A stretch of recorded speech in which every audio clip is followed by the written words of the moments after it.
against police violence. We got a farm, a petting zoo over here.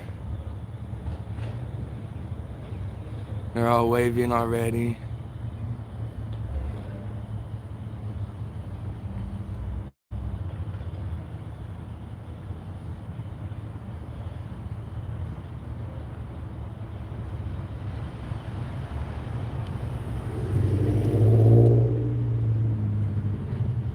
So they're going to be doing briefing right here. That's what's going on.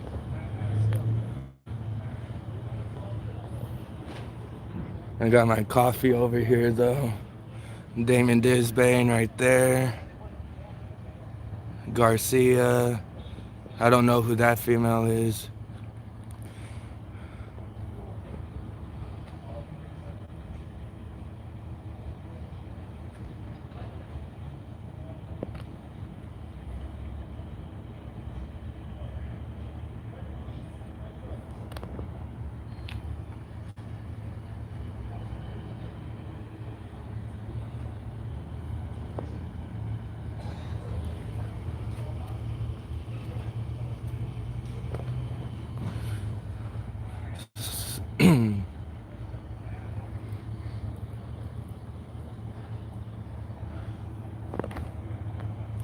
So what's up, y'all? We're here at 809 East Southern. I know that says 80, but the 9 fell off. We have all the police over there. I'm talking about multiple.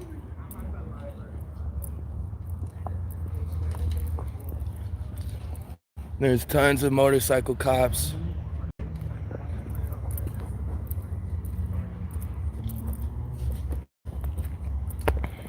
We got our signs right here. My coffee.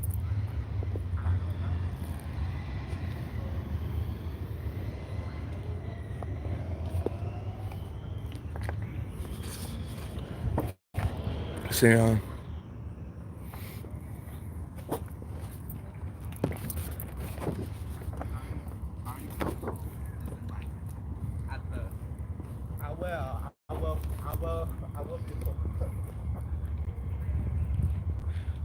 share the stream, y'all. We only got one person in here. We got Fromling back right here. We have the motorcycle cops getting ready to leave. See, look, there they go. 4 of them.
Let me turn this around.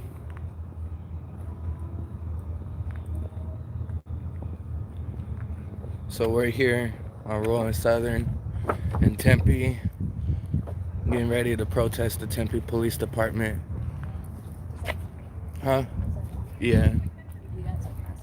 Yeah, 1 second.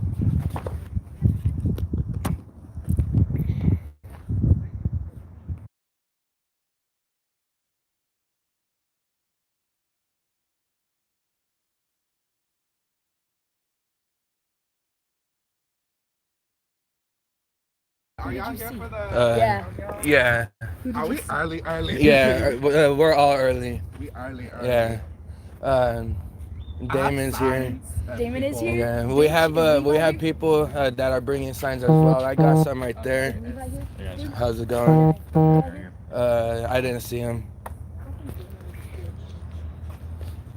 Is Samia's gonna? Samaya will be here, yeah. Yeah, Samaya's coming. What time does it start? Like 6? Yeah, the gathering of us starts at 5, so everyone has time to get here. Then we're going in at 6. As y'all know, we have 2 people on the agenda. There's Viridiana from Poder, and then Sarah from Black Lives Matter Phoenix Metro. Oh, I was gonna say I wanted to be on the agenda, but I didn't know how that works. So you could speak at the end of the night, but they won't respond to you. What's up, What's up, Jackie? He's like, fuck you, I'm not gonna listen. Call him Bill, that's what he's worried about. I know, that's his name. Bill? Yeah.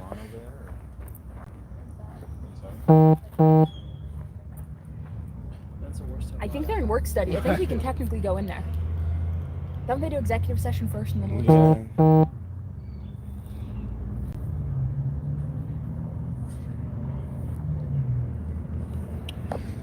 I'll go I'm gonna find a seat take a look. and not get up there.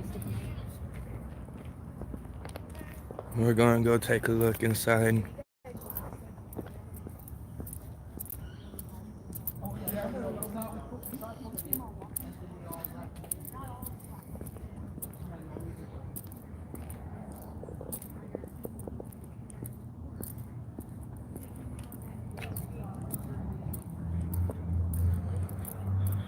Tent Your Lights, what's up?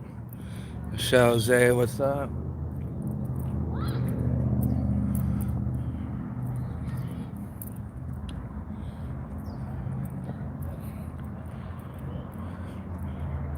You don't got nothing going on in there yet.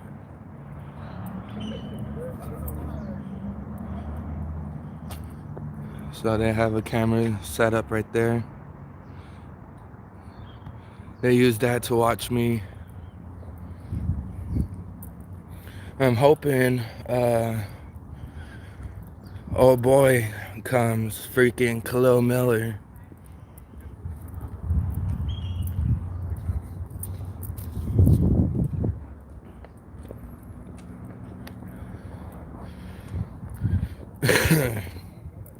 Let's go over here. We got some more signs that just showed up. We made some fresh new signs for yesterday's art party. Let's see.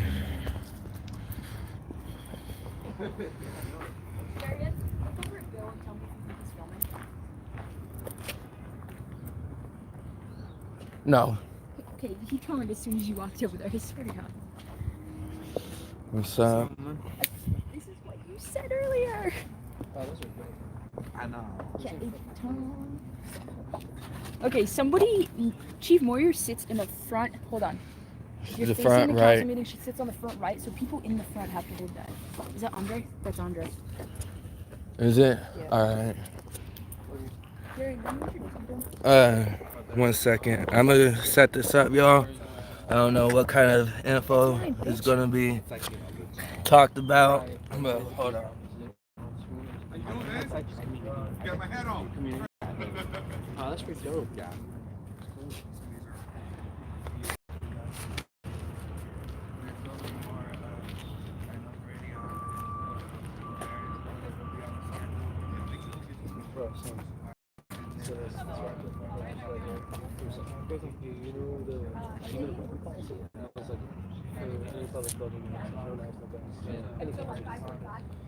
And she's like, oh shoot, okay. He walked off and this girl asked him, like, why? She's like, I got a knife and a gun in my backpack. I was like, bro, like, you don't think they're gonna check the public building? Especially the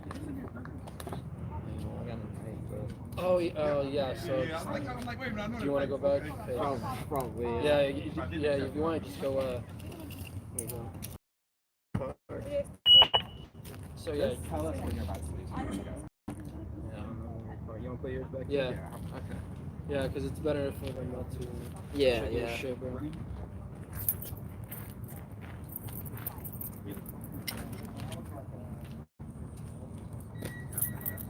Do you know some people, how many people are not going? From what I know, everyone's gonna go inside. You already take pictures over there? Yeah, I'm live right here. We got Brother Will from Guadalupe. Sorry, y'all. Talking with Pastor Andre. We have Samia is over here. We have all our signs. This is one of my favorites right here.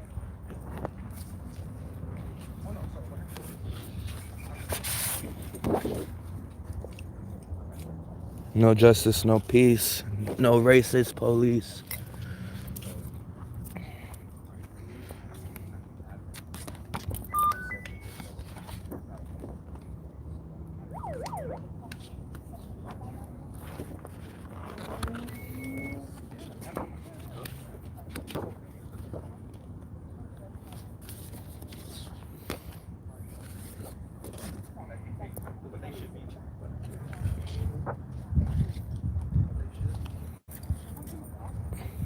How's everyone in here doing?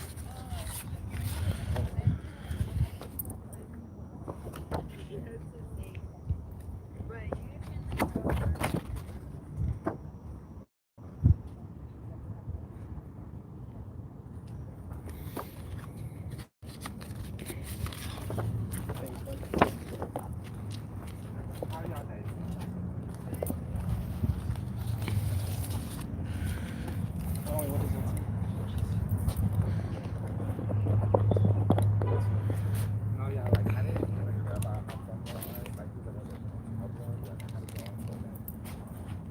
I don't know. Why was it? So why was it this fucking?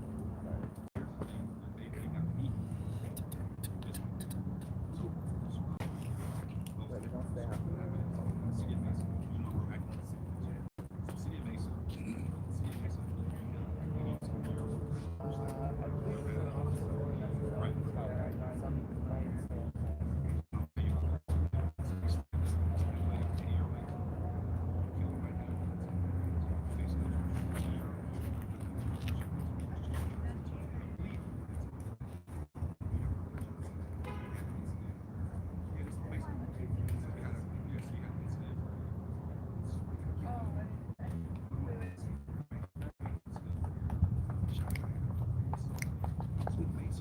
I wish we could keep these posters. I want to keep them because these are This clean. one's hilarious, bro. 'Cause I would actually buy that. Cool.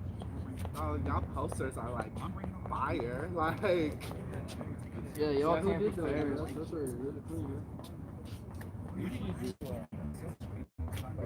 We had a chemical that we used to clean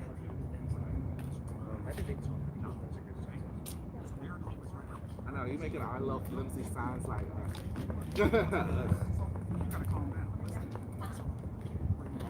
If I knew I was doing this today, I would have brought That ass, something bro. If I would have out. known, I would have done. I didn't do it like I was in Yeah. class and I'm like, I opened up my bill, I'm like, ooh. Yeah, no, it was very short. Like the way I announced it, it's very short. Who's the host? Huh? Who's the host? Oh, you know what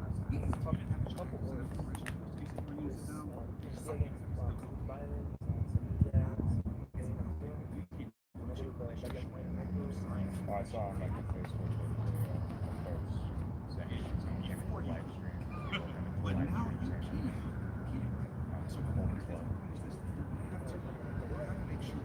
On the Facebook, let's say someone or they posted someone came into a live stream and said,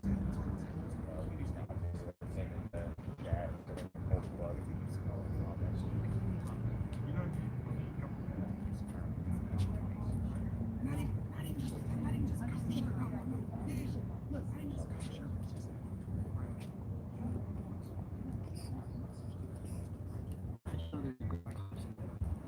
On this side and then on that side. That's how we came to what's called.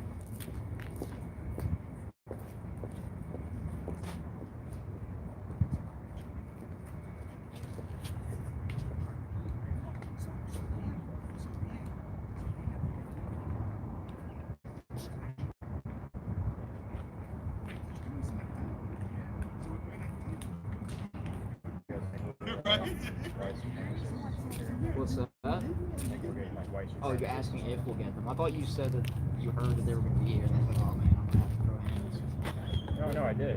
On the Facebook. Okay, well, You never know, man. There's a lot of people. yeah, I want to see some. Same man. yeah. I might try the Facebook. If I see white supremacists, I might have to throw hands He was all like, I take at that point. Oh yeah. Oh my god. So it's trying to be ironic. And so I'm in I don't even know yet. they were having a school board meeting and there was this guy that came up, he was giving a speech and he goes, what did he say? It was all like, these are the terms that I think are offensive, racist, homophobic, Nazi, white supremacist, fragile, white fragile. Privilege, like fragility, it breaks my heart. Like he might as well go into that vine of like, I'm sorry. And then he started, so it was just like white guy, and then he started talking in like really bad Spanish. He didn't like he practiced. And so it was hilarious. It should be legal. It should be.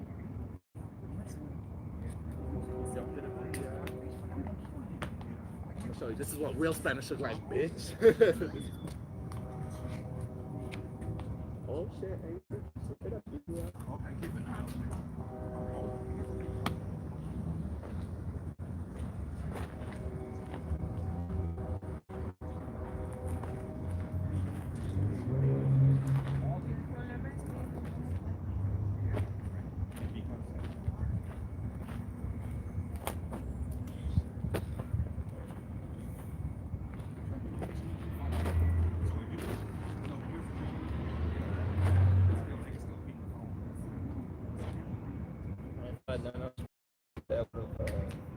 Roaring something louder. I don't know.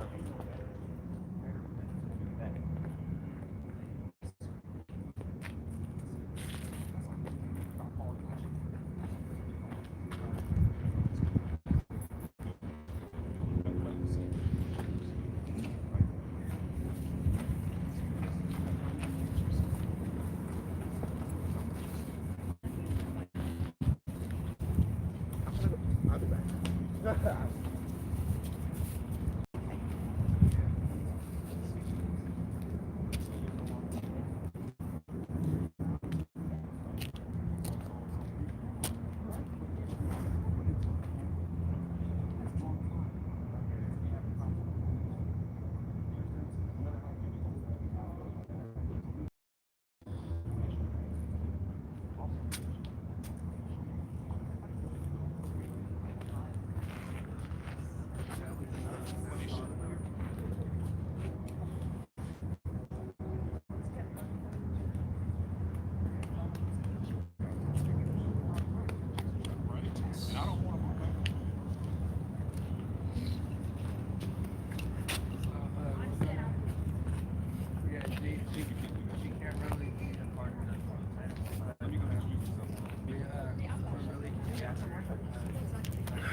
Yeah, I want to introduce myself to you guys. I'm Pastor Andre Miller. We're just gonna really wait All that kind of good stuff. So just wanted to meet you guys and shake your hands. I can't do stuff like that. How you doing? What's your name? Jake, nice to meet you.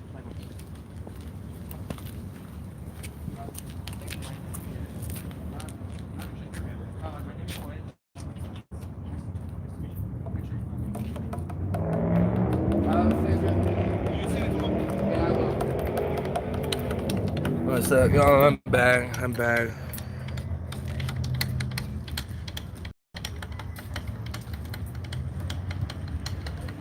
It is 5:13 here in Tempe. 8 people in the stream, yeah. Got William right there. Pastor Andre Miller. They got like task force over here and shit.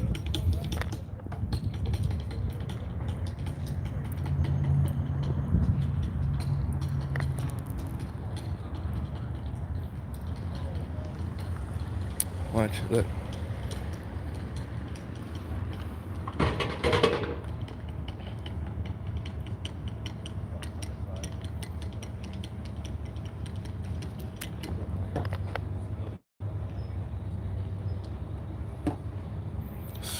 Fromline right there.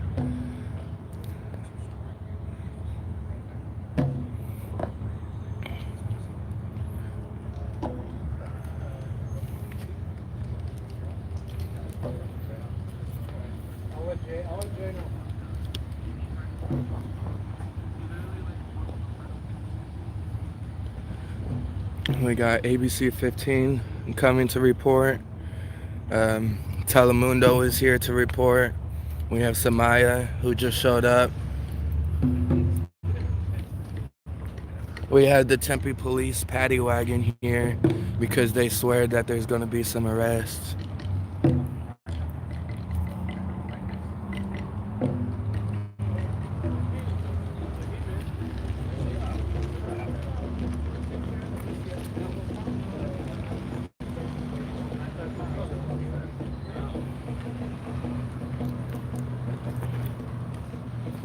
That's Tempe's porn stash for y'all.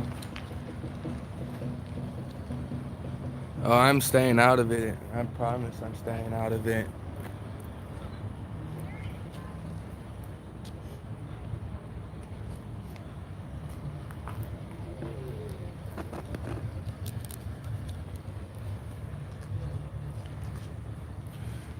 We got some plates right there. CPH 4869.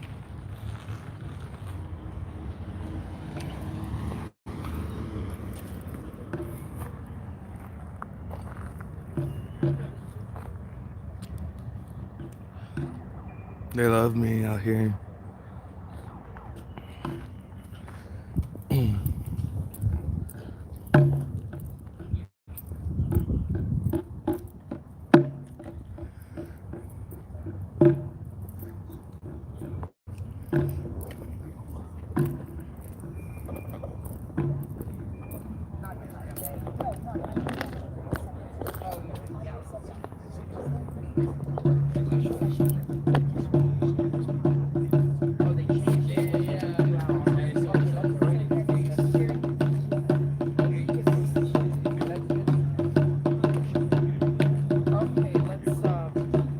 What happened to your leg, by the way? ACL. That must have hurt like hell. Yeah, it did. Alright, let's see what sign I should. William! Yeah, like I said, I brought this if anyone needs it. There's already one. This one they have a higher. But see what I had to do. I had to paste the thing.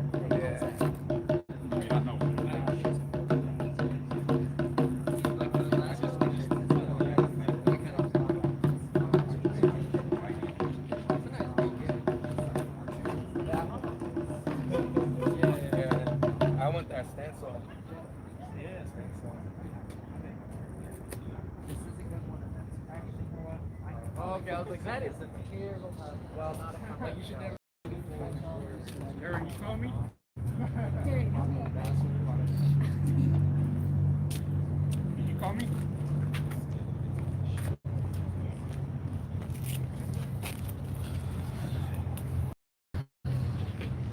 See, make sure this is working the way I want it. Test. Fuck the police. come on, Samaya. Zach, I'm gonna take the call, right? Yes. Okay, I was texting her. She's like, I'm not gonna be here with my call. Yeah. It's ringing a little What's bit. your name? Jessica. Jessica, Zach. Nice to meet you. She interviewed me. Yeah.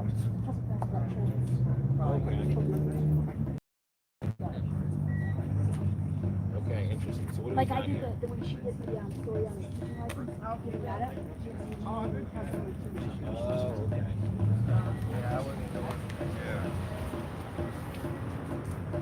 That's good. The ethical stuff. Well, You get fined it has for the standing. star. That. Maybe that's how she looked at me. They expect it. It's the ethical ones. Oh, you put the other one. I thought with the whole FC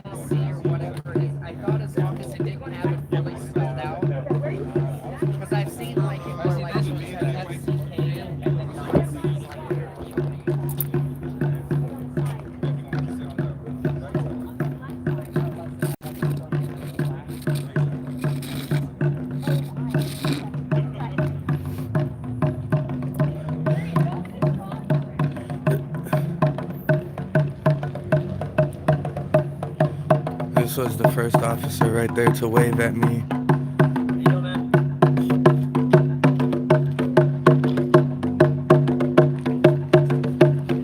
When they do this, they don't have to wear their name patches, huh?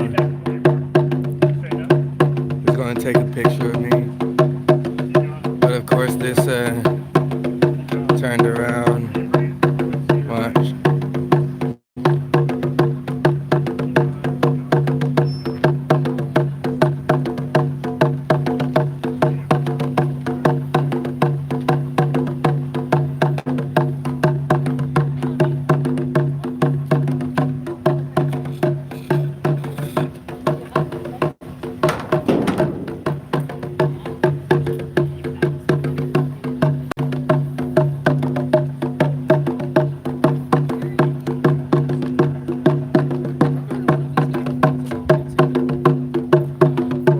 We got a ton of babysitters over here. Will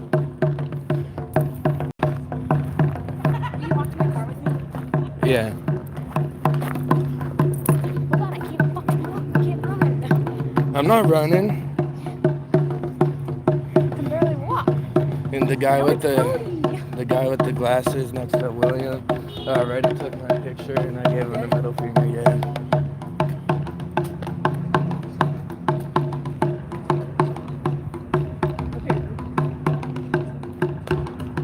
You could have gone over there. I'm keeping them on camera. Jude V, what's up? Bitch. I don't think your thing locked. You go try to lock it. Here. It's all good. As long as it's in there. There's the gate we're waiting for.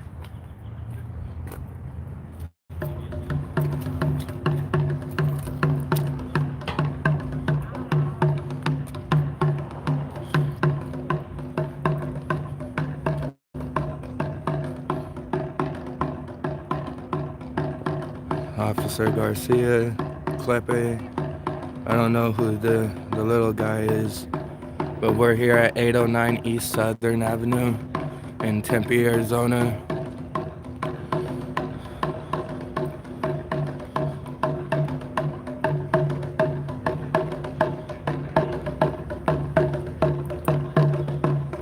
I need to make sure that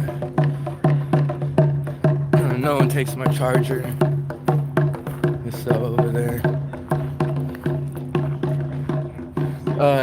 The one right here.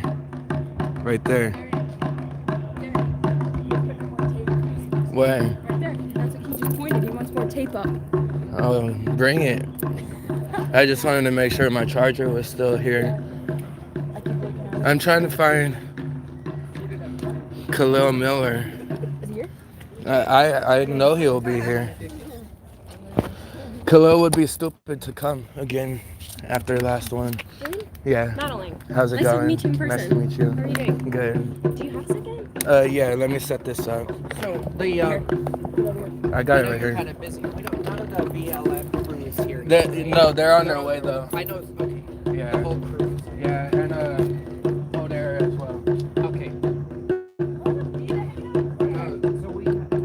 They're over there. And they're over there.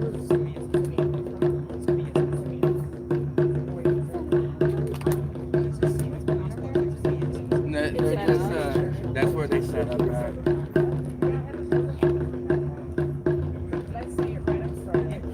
They are putting up more.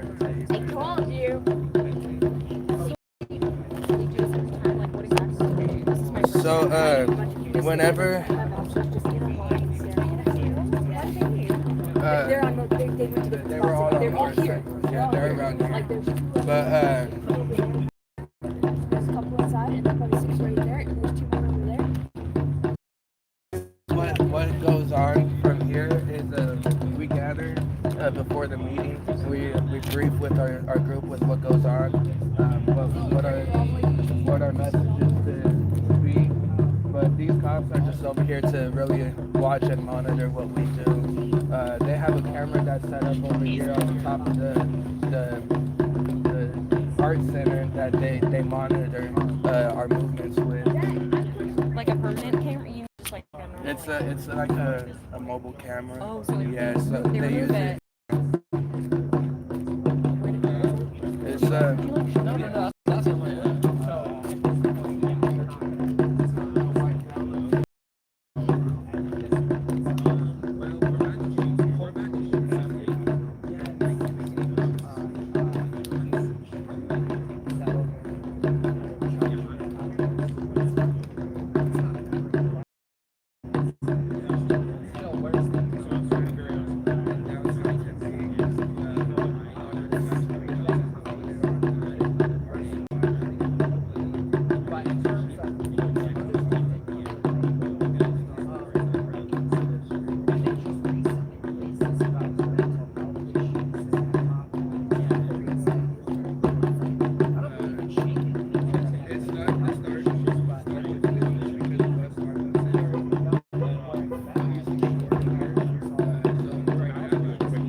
start here, and then.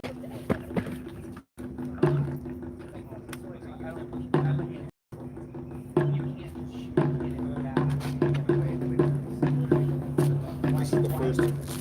We're outside of the city council, which is set to begin at 6 o'clock. Protesters have protesters have already gathered here to voice their displeasure with the county attorney's decision not to charge. Hey.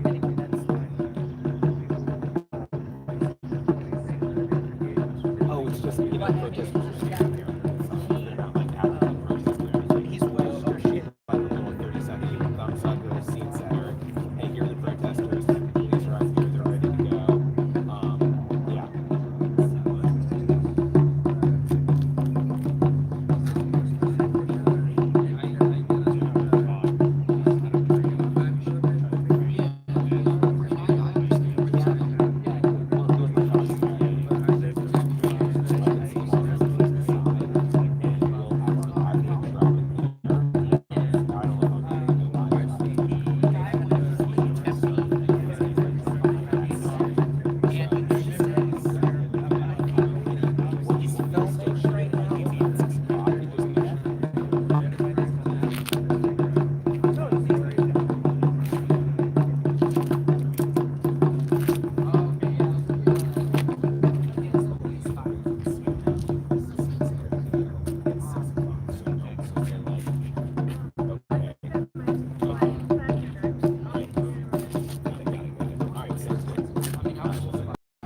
I got some more marching orders. It's gonna be for like the top of 6, so like it's getting ready to start. Yeah, it's gonna be right now, so we can show it.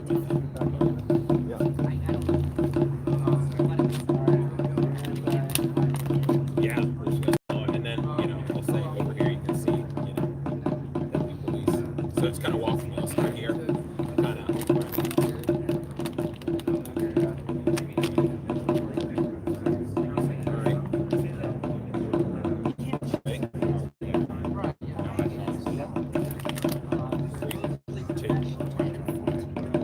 Yeah, we're outside the city council.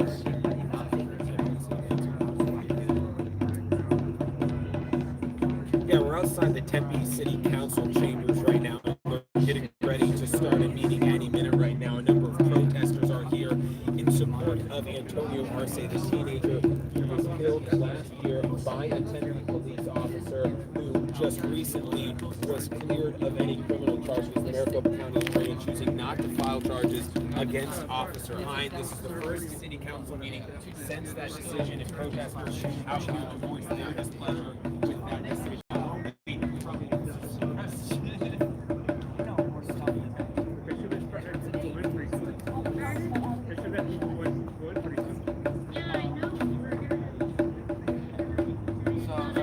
Because it's not a good look. Just like details. Because I learned about it this morning. That's a perfect. A couple people.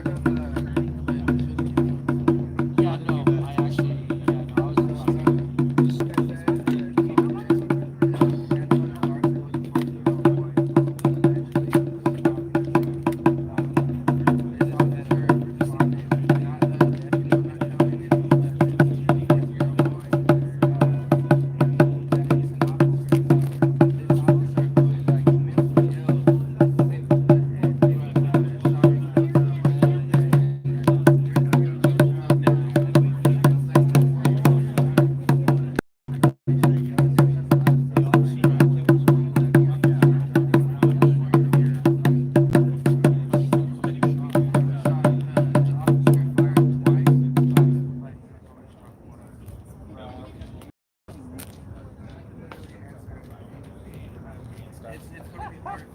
Yeah, that exists.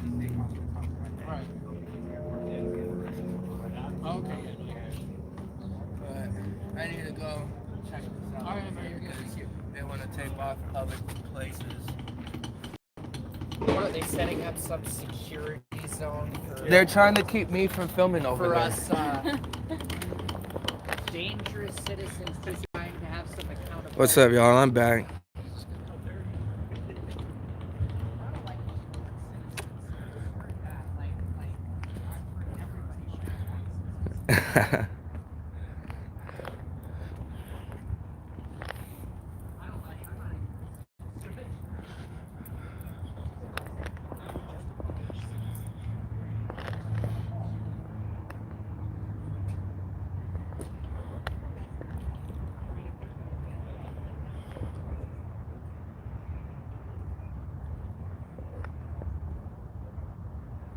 Did he plant his camera in front of mine? I saw him set it down, but I wasn't sure if it was catching anything. Oh, you doing this live? Or Yeah, on YouTube.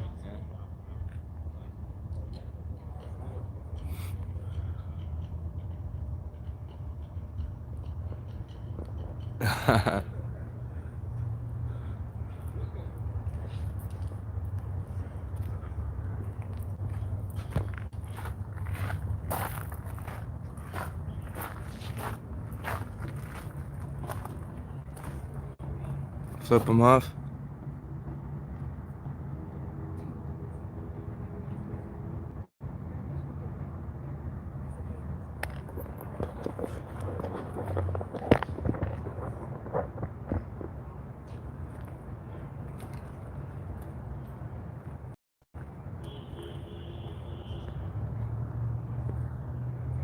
So right now they're doing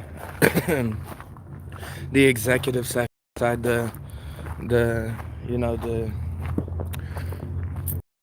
temporary city council. I'll step by over there. Y'all what it looks like over there. Give y'all a clue of what's going on over here. This is our group so far.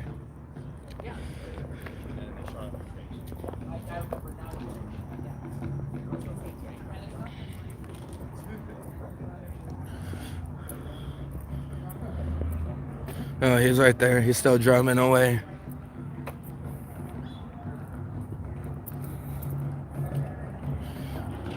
There's the cane lady too.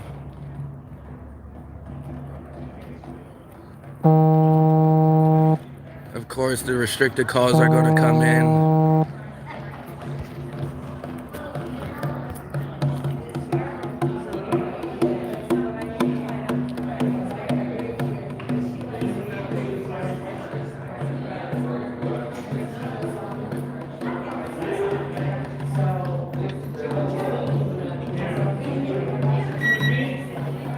See, look, they don't wear name badges.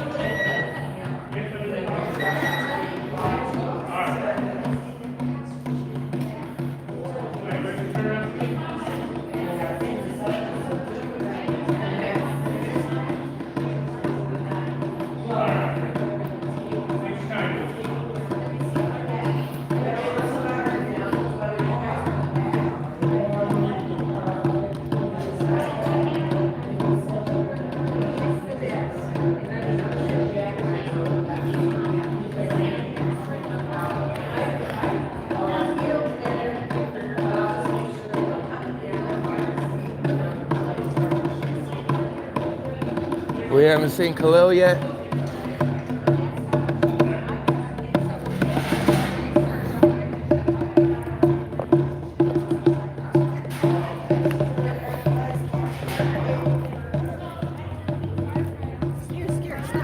Yes, it is. What's up? Good. Tempe against police violence. I'm on. How's it going? I'm going well. All right. So yeah, our group is meeting over there. If you want to be able to join with them, the actual meeting itself won't start until 6 o'clock. I just had people gather at 5, so everyone knows where everyone is at. Okay. Yeah, I loved that video. I really did.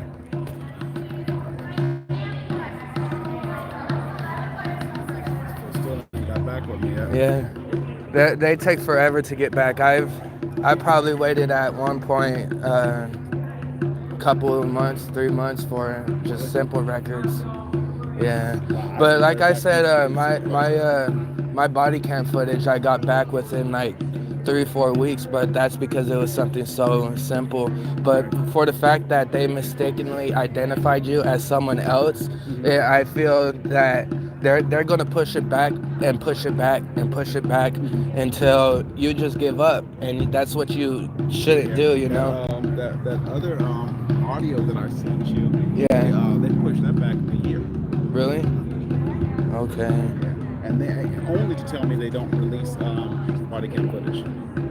But they acted like they didn't know what I was talking about when I talked to them about it at the police department the other day. Yeah. And I was like, well, last time I requested footage, whatever, they funded my money when you guys didn't release it. You talked to the white lady behind the window or the black lady? Both of them. Both of I've been them. there The two one with the different times, glasses and yeah. the short hair. Yeah, she's the one that normally helps me, and she's normally the one that will like ensure that you get your documents. Yeah. Because I went just like last week or 2 weeks ago, and I just got an officer's personnel file that I put in a request for like 3 or 4 months ago. Wow. Yeah. I'm just trying to figure out why they, it's crazy. Yeah. And then I don't know if they've been through my Facebook or anything else or whatever, if that has any reason why they dropped the case on my son. Yeah. They're definitely watching your social media, because that's where they're gonna fish for the information. It's like you throw a line out in a pond freshly filled with new fish, you're gonna get a bite within 2 seconds. Yeah. It's crazy. I'm gonna go over here. It looks like some of my people are gathering up. What's I up? don't know your name. Darian. Darian. Okay, Yeah. Okay. I'm Yep. on. Right. I'll get with you. Yes, sir. So that was Amon Lee. I posted a video of him the other day. Telling off the Tempe Police Department because he was mistakenly identified as someone that he wasn't. 1 second.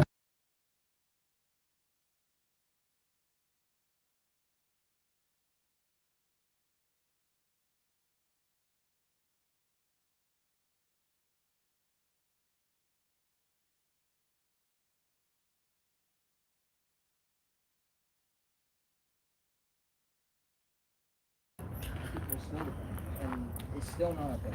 Okay. Yeah. What are you guys talking Like, about? yeah, I'm from Mason. Because it's unfair that the police officer didn't have any charges against him. That's cool. He was only 14 and he simply didn't know how to do his job and he didn't handle the situation how he should have. What do you guys want to see happen? I mean, it seems like there are no criminal charges now. What do you want to see the city of Tempe do? Well, press charges and minimum punishment for what he did. Are you guys planning on doing anything, or what do you hope to get out of tonight? I'll be able to answer that. Sure. So with tonight's meeting, we have 2 people that happen to get on the scheduled agenda. We have someone from Black Lives Matter Phoenix Metro and Poder in Action, who will be able to speak on, and get a response back from the council. And unlike the previous times where we got no answers, compared to everyone else here, we have to wait until the very end. So we're going to be respectful and, be peaceful and let our people be able to speak and get the answers that we want and that we've been waiting for. The city has said, I think they told us in a statement, they aren't going to comment while there is possible litigation, right? We know the Arce family is probably suing them. What do you think of that reasoning as to why they're not talking? It's for the fact that the city of Tempe and the police department is being sued. They're currently in a lawsuit for multi-millions. They trying to cover themselves. We got signs out here that say Chief Sylvia Moyer, a cat ate your tongue, because the city of Tempe and the police department held their tongue for so long on this case while we've been waiting a year and some weeks just for the simplest answers that we just got last night. Okay, that's all I got. Appreciate it. Yeah, thank you both. And all you guys for standing by. All right, we'll see you in there. Yep, thank you. No, you did a good job. This one was cool. I like this one. This one's really So I'll show you the list that I have, and you tell me if it's accurate or not. At our station? No, you seem to know more than I do because I don't really know the details. I just heard about this earlier today. I don't have really I heard like from the I heard Reporters, but this is the one that I found. So and like all of these, I don't know. yo, ya compré mano. I only she's already. oh, Who is it? Mark Phillips? she said that you were looking for more stories. The guy over here, walking over there, Yeah. he was recently stopped and harassed by Tempe PD, caught on camera, Okay. mistakenly identified for someone who it was a domestic violence or something. Okay. And he was actually the guy that I guess some dude named Ian Morris went into a restaurant and picked up his baby and threw him up in the air a couple times and then kissed the child and was then like arrested for like aggravated assault. That's him over there, and he sent me a story about it, and The African American guy right there? yeah, Okay. yeah. He was the one who was harassed. Yeah, he was the one harassed. I got video on it, but I'm live streaming right Yeah, I now. got you. All right, I'll look into it. And you, I don't have any business cards on me, but I think I have your number. So Yeah. I'll shoot you a text so you can send me that. Okay. All right, what else was I going to ask? Are you guys going in at 6? Yeah, we'll be going in at 6. We're just waiting for the people that are speaking on the schedule. So we're waiting for Sarah from Black Lives Matter, Okay. and then we're waiting for a video from Poder in Action. Gotcha. Okay. Are you going in at 6? Or you going in probably early? Well, we'll probably go in around 6.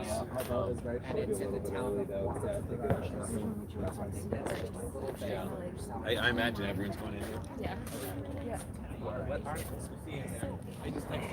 I got it. Thank you so much. See you down. Huh?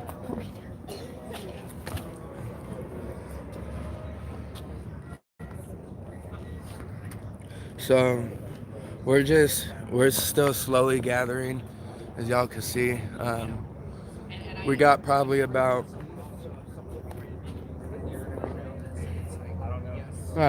ranging to 20, almost 30 people at this point.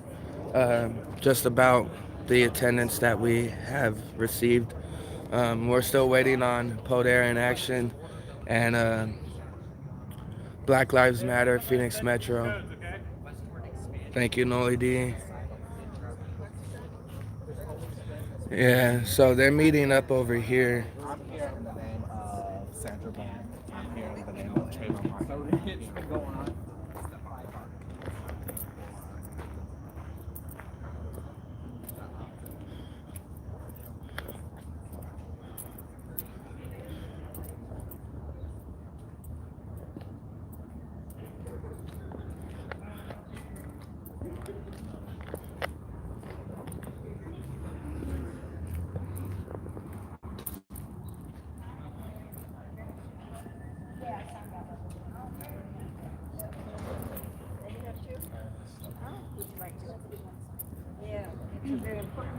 Of course.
So they're starting to fill the room.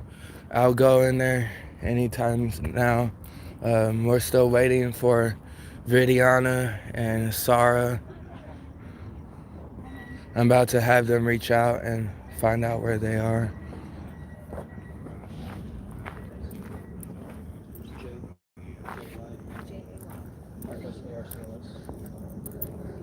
Could you reach out to Zara? Can you reach out to Zara, see where she's at? Yeah.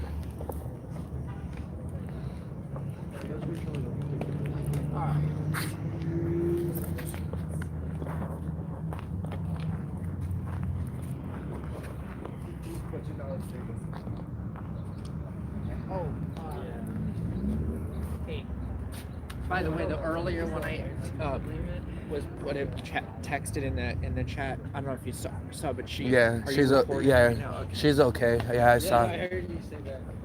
Well, she just said that they put them at the end of the agenda. They put them at the end of the agenda. Yeah, that's what she said. Okay. So, but she said they're running late, so it's not like they're just purposely gonna come late because they're at the end of the agenda. Yeah. But I'll find out where she is. All right.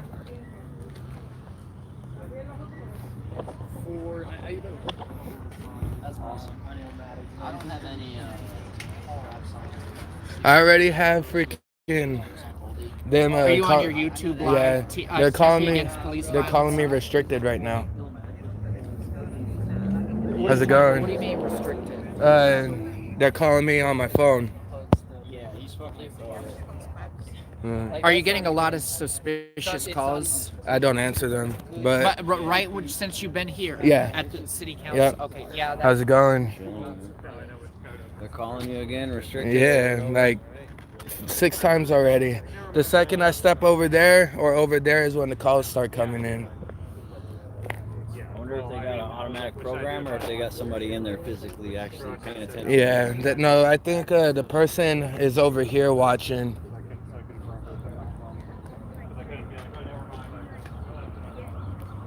See, look. As I'm talking about it. Do you think it's from doxing or something? It's either that or it's them because they have my number, you know? Well, and also, with I mean, if y'all want to keep calling me restricted, I'm outside. I am outside the Tempe History Museum. If you want to keep calling restricted, you guys could come out here and get a word with me. I'm not hiding. I'll be in there any second. If you want to have a word with me, come out here and talk.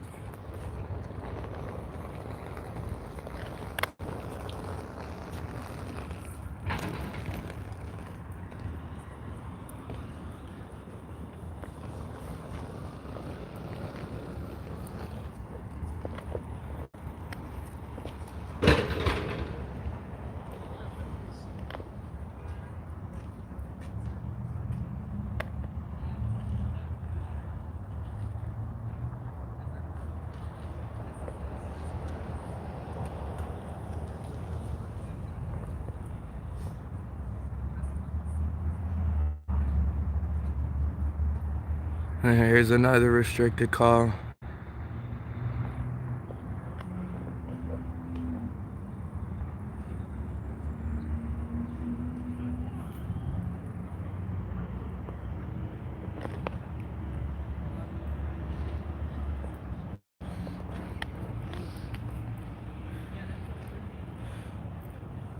Three.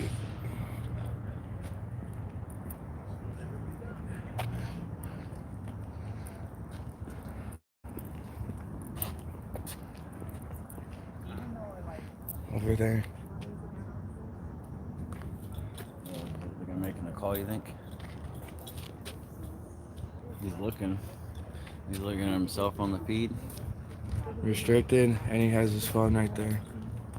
I don't feel there's a necessity to be necessarily You should answer it. where it's not productive. Yeah. Be like, well, there's actually a lot of intersections and multiple leftist tendencies that can be combined. Watch. You see that officer over here? Yeah.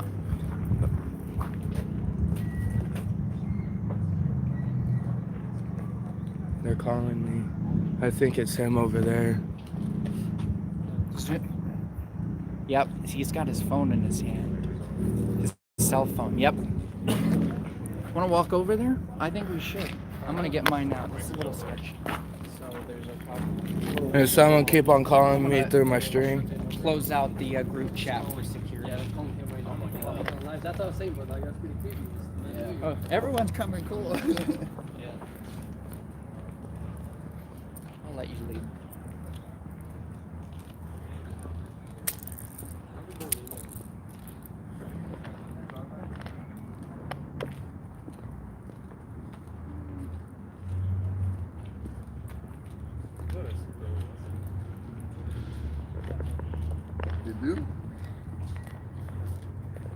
How come it's every time I film you guys, there's restricted calls coming through my shit? I have no idea, man. I know what I'm talking about now. Man, you guys know exactly what you're talking about.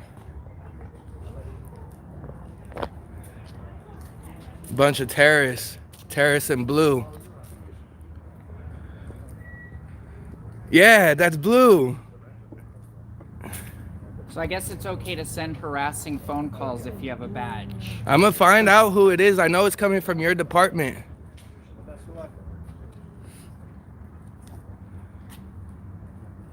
Let's get that uniform updated too and get those names and badge numbers out. Ask Commander Hale for that. I'm pretty sure it's illegal to make prank calls to the police, but apparently you guys can make a bunch of calls to us, so. You're telling me, speak with Commander Hale.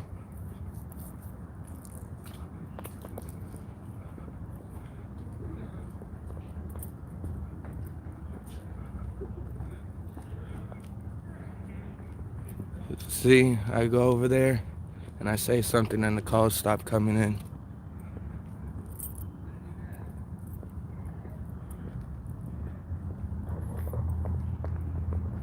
We got Elena's.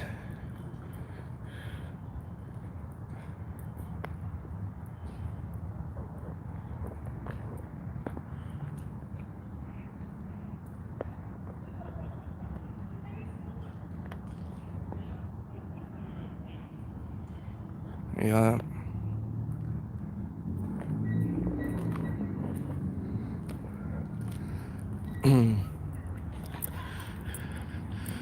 I know it's them because he had his phone out. Isn't that one of the guys that was with the bikers? Right here? No.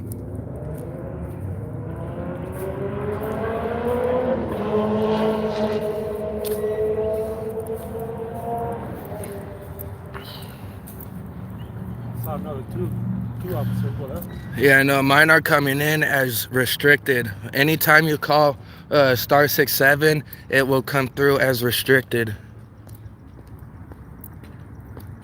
Now I have City of Tempe. There's someone out here messing around.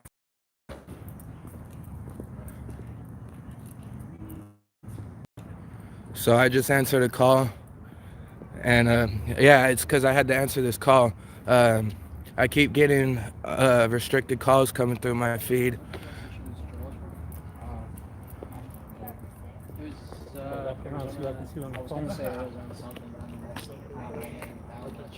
There's like that. There's on the sun. There's.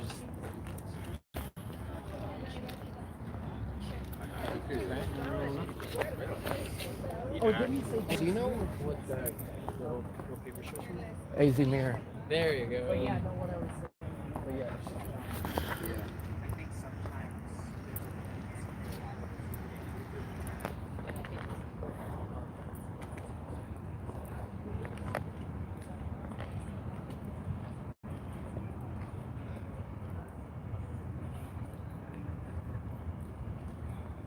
So this is someone that works with the jail.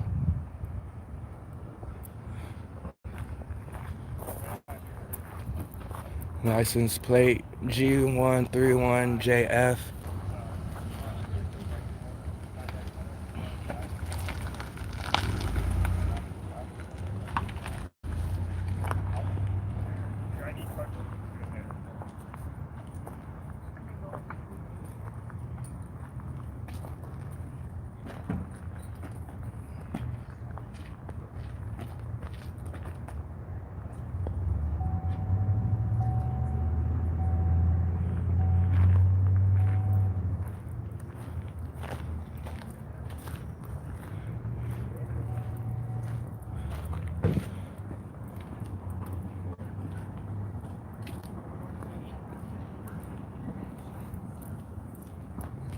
There's going to be, that's one of the speakers right there.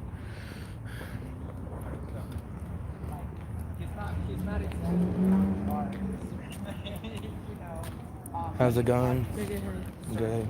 They keep calling me restricted.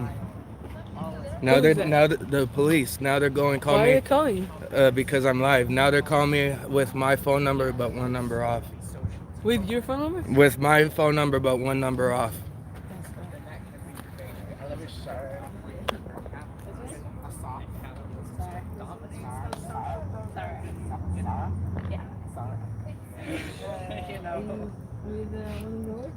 That's why this is right. Health-free healthcare. That's socialism. It's like that program would be socialism. They keep but it's doing still it under now capitalism. Anyway, with my number but one number off. They just did it with the 4801 and now 03. and it's him, isn't it? I wonder if there's a way to Hey, what? Oh, so now the phone numbers are showing up. Don't delete those. Just get a log of all of them. And don't delete the restricted ones, even though you don't know. And screenshot it later. They just started making like hundreds of prank calls to the cops. They dragged me out of here real quick. Oh, they take me out of here real quick, and they can do it. And okay, they're walking over here.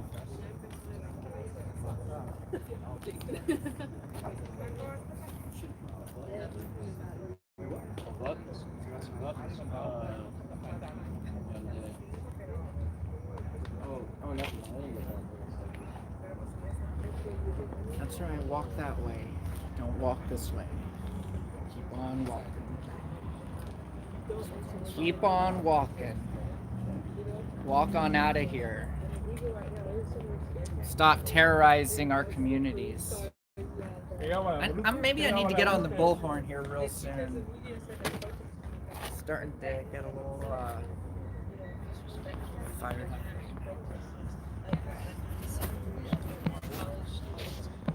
Didn't it look like they were walking straight for us, but then as soon as we start like turning our cameras on them, they decide to change the direction? And by them harassing you with the phone calls, it's messing with your live stream. Because you can't turn your phone signal off and be able to live stream. You know what I mean? Yeah. You can't block the calls and keep the live stream. Unless somebody gives you hotspot. You know what? That might. Is he getting up? I think it is. We can't say anything because Rifles? investigation's going. It's out of our hands. But then the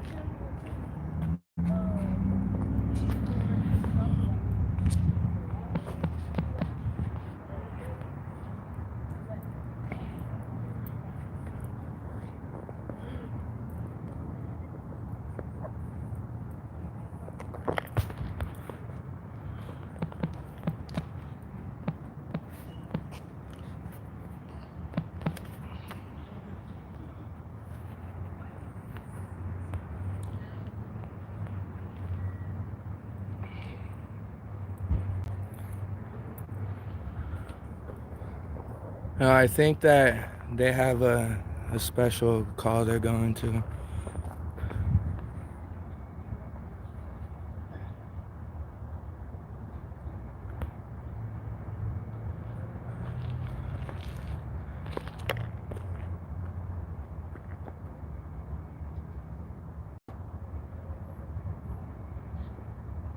There it is.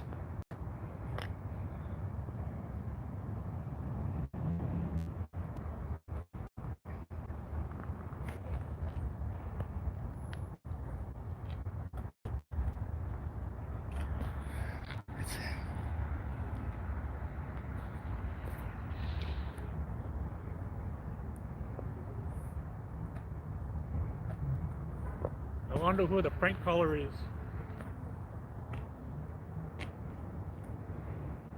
You know, there's a prank caller somewhere on here.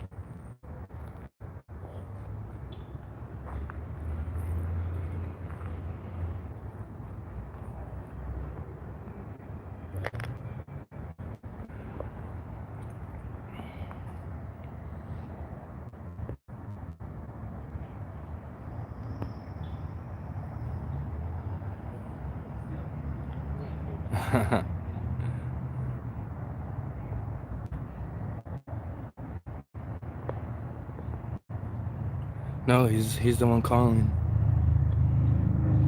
Watch him hitting decline now.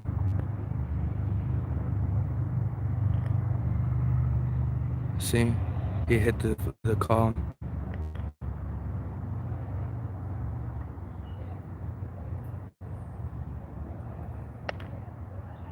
No, he is. I know he is.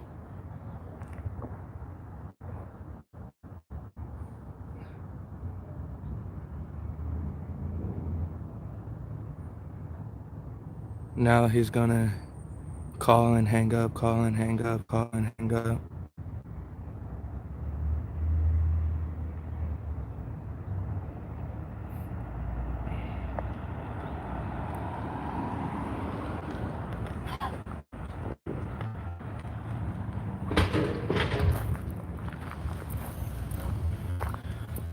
So yeah, this guy keeps calling.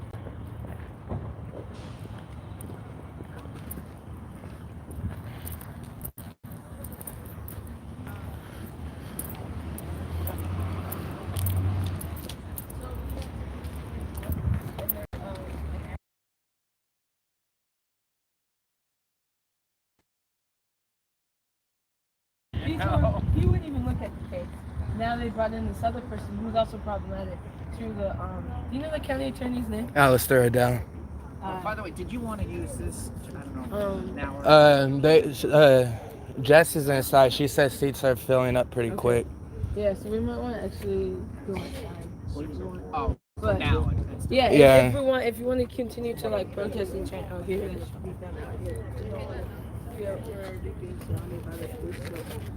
She said that inside they're talking about pulling up a truck as if they're going to arrest someone. What? Yeah. They're acting that way though.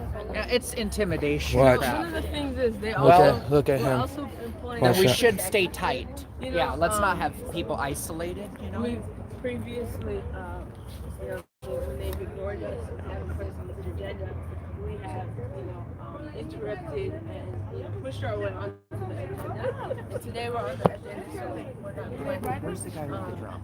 Our organization. He was just right there. See, Oh, he's right there. They're waiting for us to do something like that. You know, they So pick also off. if you go inside, Yeah.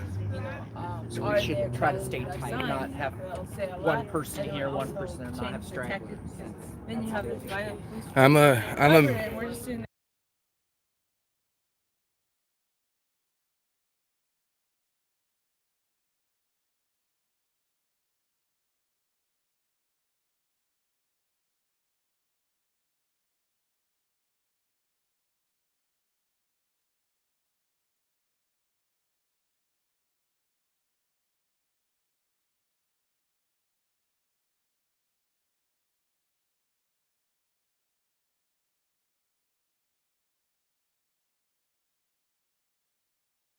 All right, y'all. So we're So not flipping the view. we're not flipping you guys off. This cop over there is in my live stream, watching my stream. So we turned it around, and we all gave him a nice flip off. But they're back in session if y'all want to step inside. They're gonna make some announcements. Which she kind of already did. Did you want to make announcements, or you good? Yeah, sure. Why not? It's not, I have to tape it, so I hope it We're here in Tempe. The cops keep calling me. They keep calling me restricted, and then they'll use my phone number, but they'll change one number by one, you know. You want to put those signs in my bag? What's up? Oof. Okay, hello? Testing. All right, y'all. So I'm gonna mute this because we can't let them know what we're about to say. They can hear.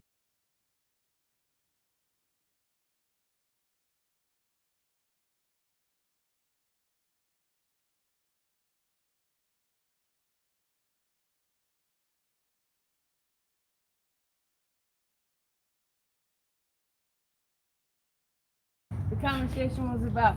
But first, my name is Sarah. I'm with Black Lives Matter Phoenix Metro, and we want to thank everyone for coming out, and thank you, Tempe Police Against Violence, because they've been doing a lot of promoting here. So we've been fighting this for a really long time. The death of Antonio Arce, a 14-year-old boy who was shot in the back. And more recently, that happened about a year ago. What just happened is the county attorney just said his murderer was not guilty. You know, and this really sets a precedent if you can shoot an unarmed 14-year-old in the back. And so we want to make sure that Tempe, you know, because for a long time, Tempe was saying, oh, there's nothing that we can do about it. We have to wait till the investigation is done. Well, the investigation is done. We don't have justice. So now we're coming back and we're here to demand the same demands that we've been asking. And so we have these demands here.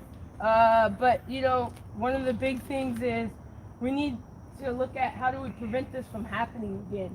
And the use of force policy, it allows that to happen because we have in the use of force policy, you can shoot someone, you can murder someone if you have reasonable belief.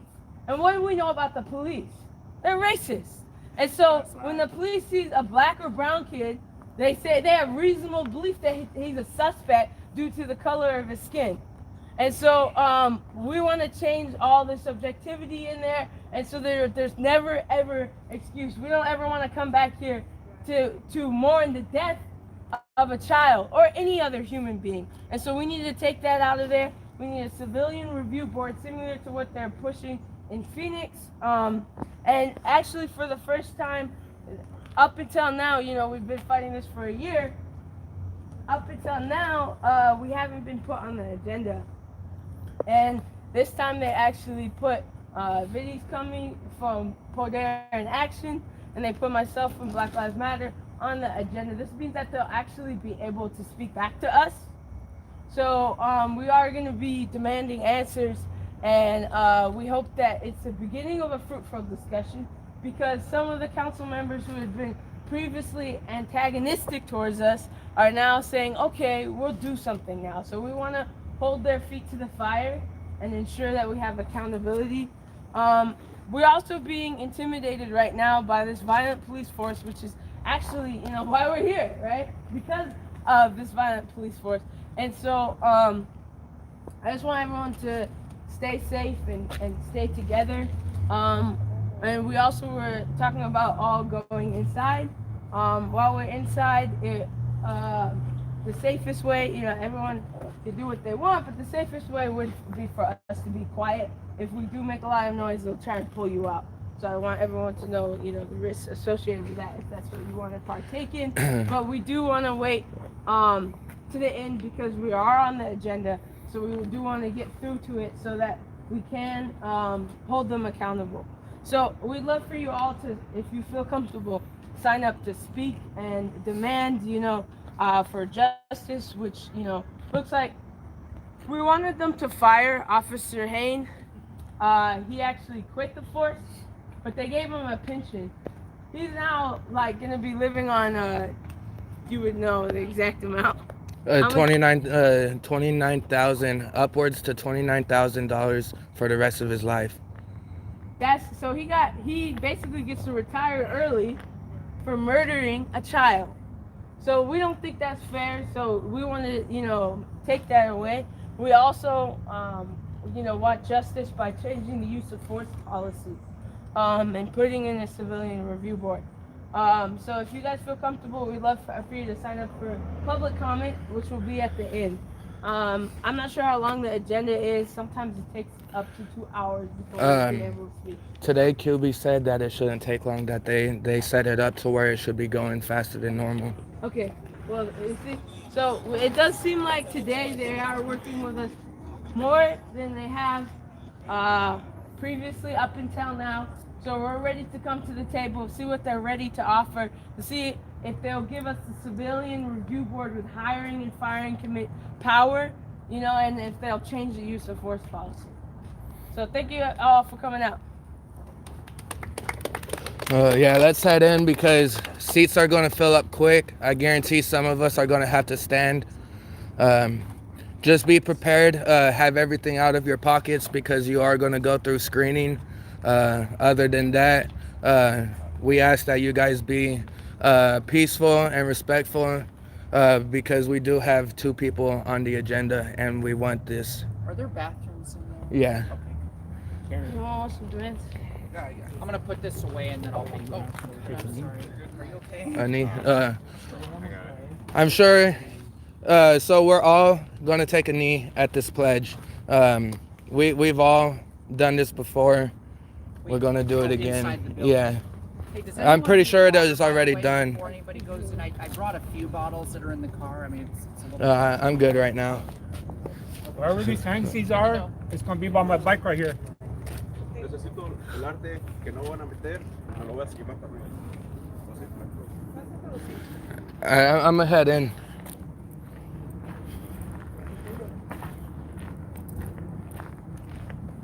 They're handing out rewards.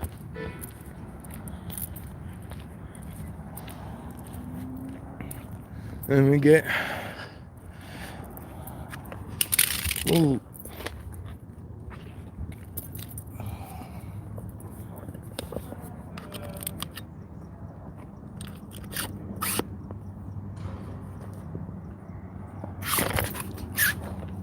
This freaking battery case. Oh, did it fall? Yeah. They keep freaking calling me. Oh my god. Did it interrupt the video? Is that No. one?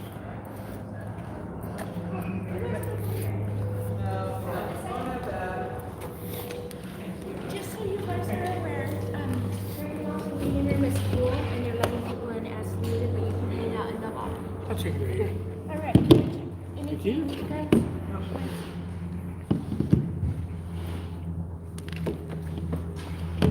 If you want to go to this gentleman here, he'll launch down.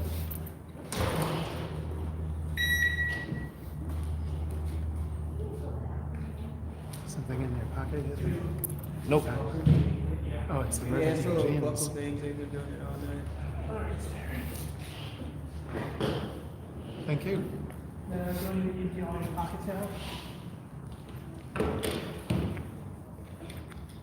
And this gentleman here, Nothing in he's your gonna coat launch pockets, it ma'am. down.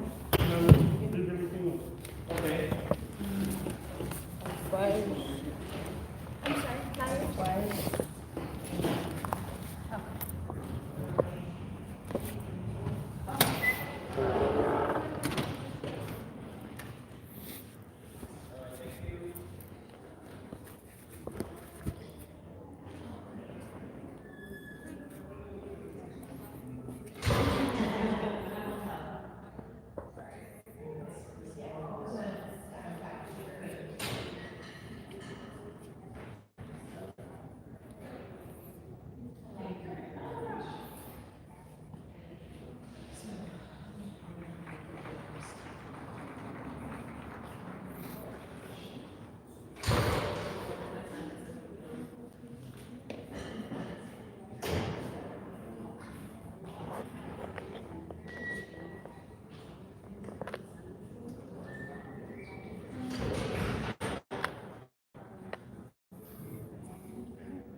Looks like we're gonna be. You guys are. Yeah, if you're back in time before. No, I'm gotcha. I'm just waiting for her to come. Okay. Is she wearing anything? I got this. Are you two sticking around for the regular meeting after your friends did a? Oh, yeah, yeah. We're here. Is it just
League of Women Voters was founded in 1920 as a mighty political experiment by the four mothers of the suffrage movement at the National American Women's Suffrage Association. And whereas the great state of Arizona, although new to statehood in 1920, was among the first 10 states to recognize the women's vote. And the League's goal was to help the 20 million women who were granted a right to vote by the 19th Amendment understand and carry out their new responsibility as voters. And whereas with the success of the suffrage and the tireless efforts over the last 100 years to strengthen and uphold its mission to empower voters and defend democracy, the League has become a trusted, nonpartisan, grassroots organization. And whereas the League has sponsored legislation and fought in the courts to protect and strengthen voters' rights and access and for free and fair elections, civil rights, children, community health, and education. And whereas the League has consistently been noted for its nonpartisan election information, including sponsorships of candidate forums and information on state and local ballot issues, as well as the community register education voters. And whereas the League believes that active and engaged citizens, irrespective of gender, ethnicity, or political affiliation, are the hallmark of democracy. The City of Tempe honors and congratulates the League of Women Voters on its 100th anniversary and commend the League for its significant contributions to empowering voters and making democracy work. Now therefore, I, Mark Mitchell, Mayor of Tempe, Arizona, do hereby declare as February 14, 2020 as League of Women's Voter Day in Tempe, Arizona. Thank you so much for your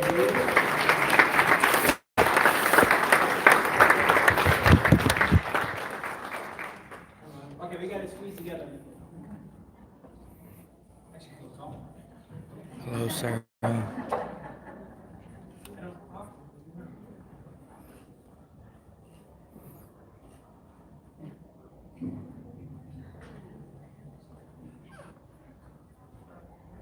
We have the police chief in the back right corner over there.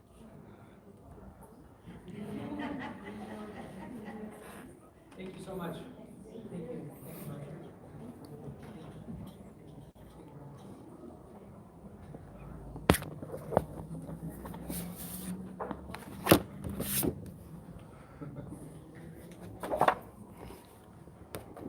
Thank you to the League of Women Voters. Now I'd like to call up Jordan Rudolph, who is president of the Elite Sports Builders and the Kiwanis Tennis Center Renovation Project Team. The Kiwanis Tennis Center recently received another national award for its outstanding 2019 tennis complex renovation. The American Sports Builders Association recognizes elite tennis centers throughout the United States, and the Kiwanis Tennis Center was selected as the 2019 outdoor tennis facility Swan Bronze Fox, Award winner. what's up, brother? This elite honor and awards are based on several criteria ranging from the design to the type of construction, materials used to build the courts, and renovations attributed to the recipient of the award, and enhancements to the Kiwanis tennis centers that include post-tension concrete courts with flexi-cushion playing surface, energy-efficient LED lighting, increased shaded spectator seating, fully accessible ADA court access, and the PlaySite smart court technology. This allows for enhanced instruction and to live streaming of court play. So please join me in congratulating the Tennis Center renovation team in recognition of their efforts in earning the 2019 American Sports Builders Association Outdoor Tennis Facility Bronze Award. Let's give them a round of applause.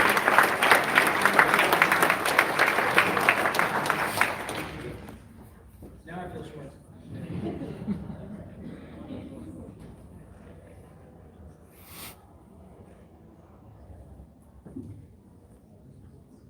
Thank you, Mr. Burke. Thank you. Thanks, Sean. Okay, thank you.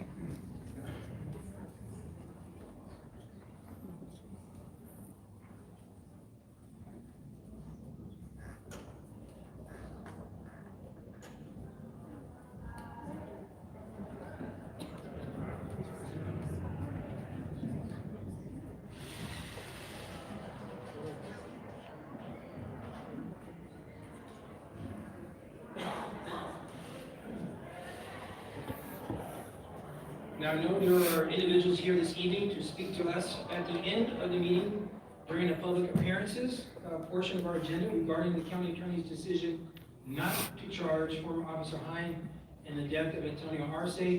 As in the past, the council does have city business on this agenda that we need to get through as well, and I will work to get through that business as quickly as possible. We are happy to stay here to hear you out as long as it takes. We just ask for you to be respectful to the community members that are here to speak to the council on the issues on this agenda. And with that, I now turn it over to our city manager for his reports and announcements. Mr. Chino. Thank you, Mr. Mayor. Next, I invite city staff to come down.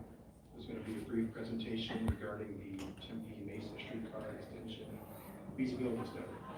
Mr. Iverson.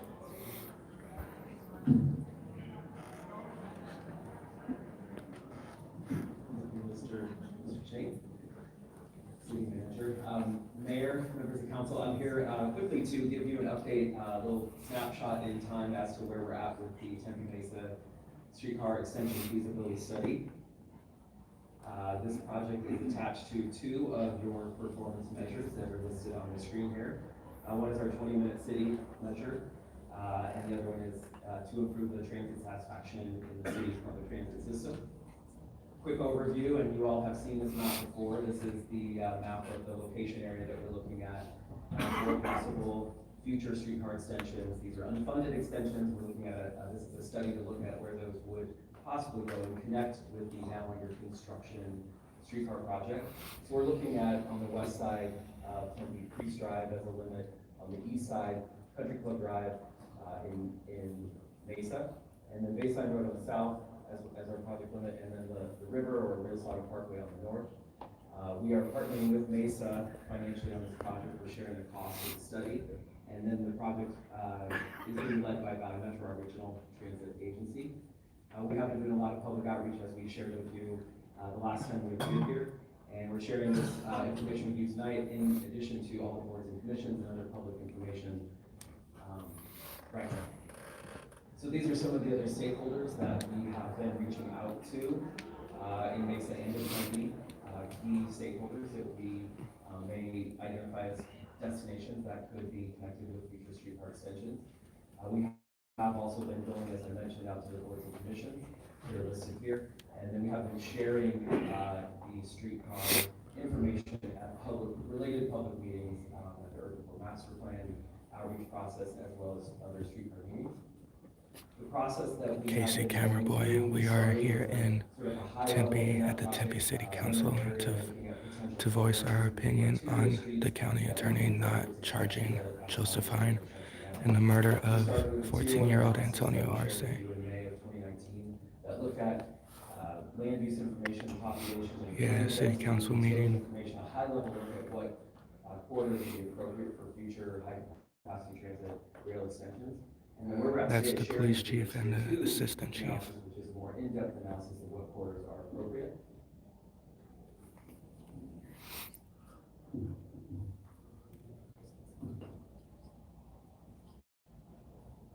So this is the major information we want to share tonight. We are now to the point where we have concluded the Tier 2 analysis, as I mentioned, and we have these top 5 corridors that have emerged as really the high priority corridors that would be most best performing for extensions of the streetcar. So those are Real Slaughter Parkway. Yeah, we don't need this. Going into Mesa, connecting to places like. I personally think we don't need this street car.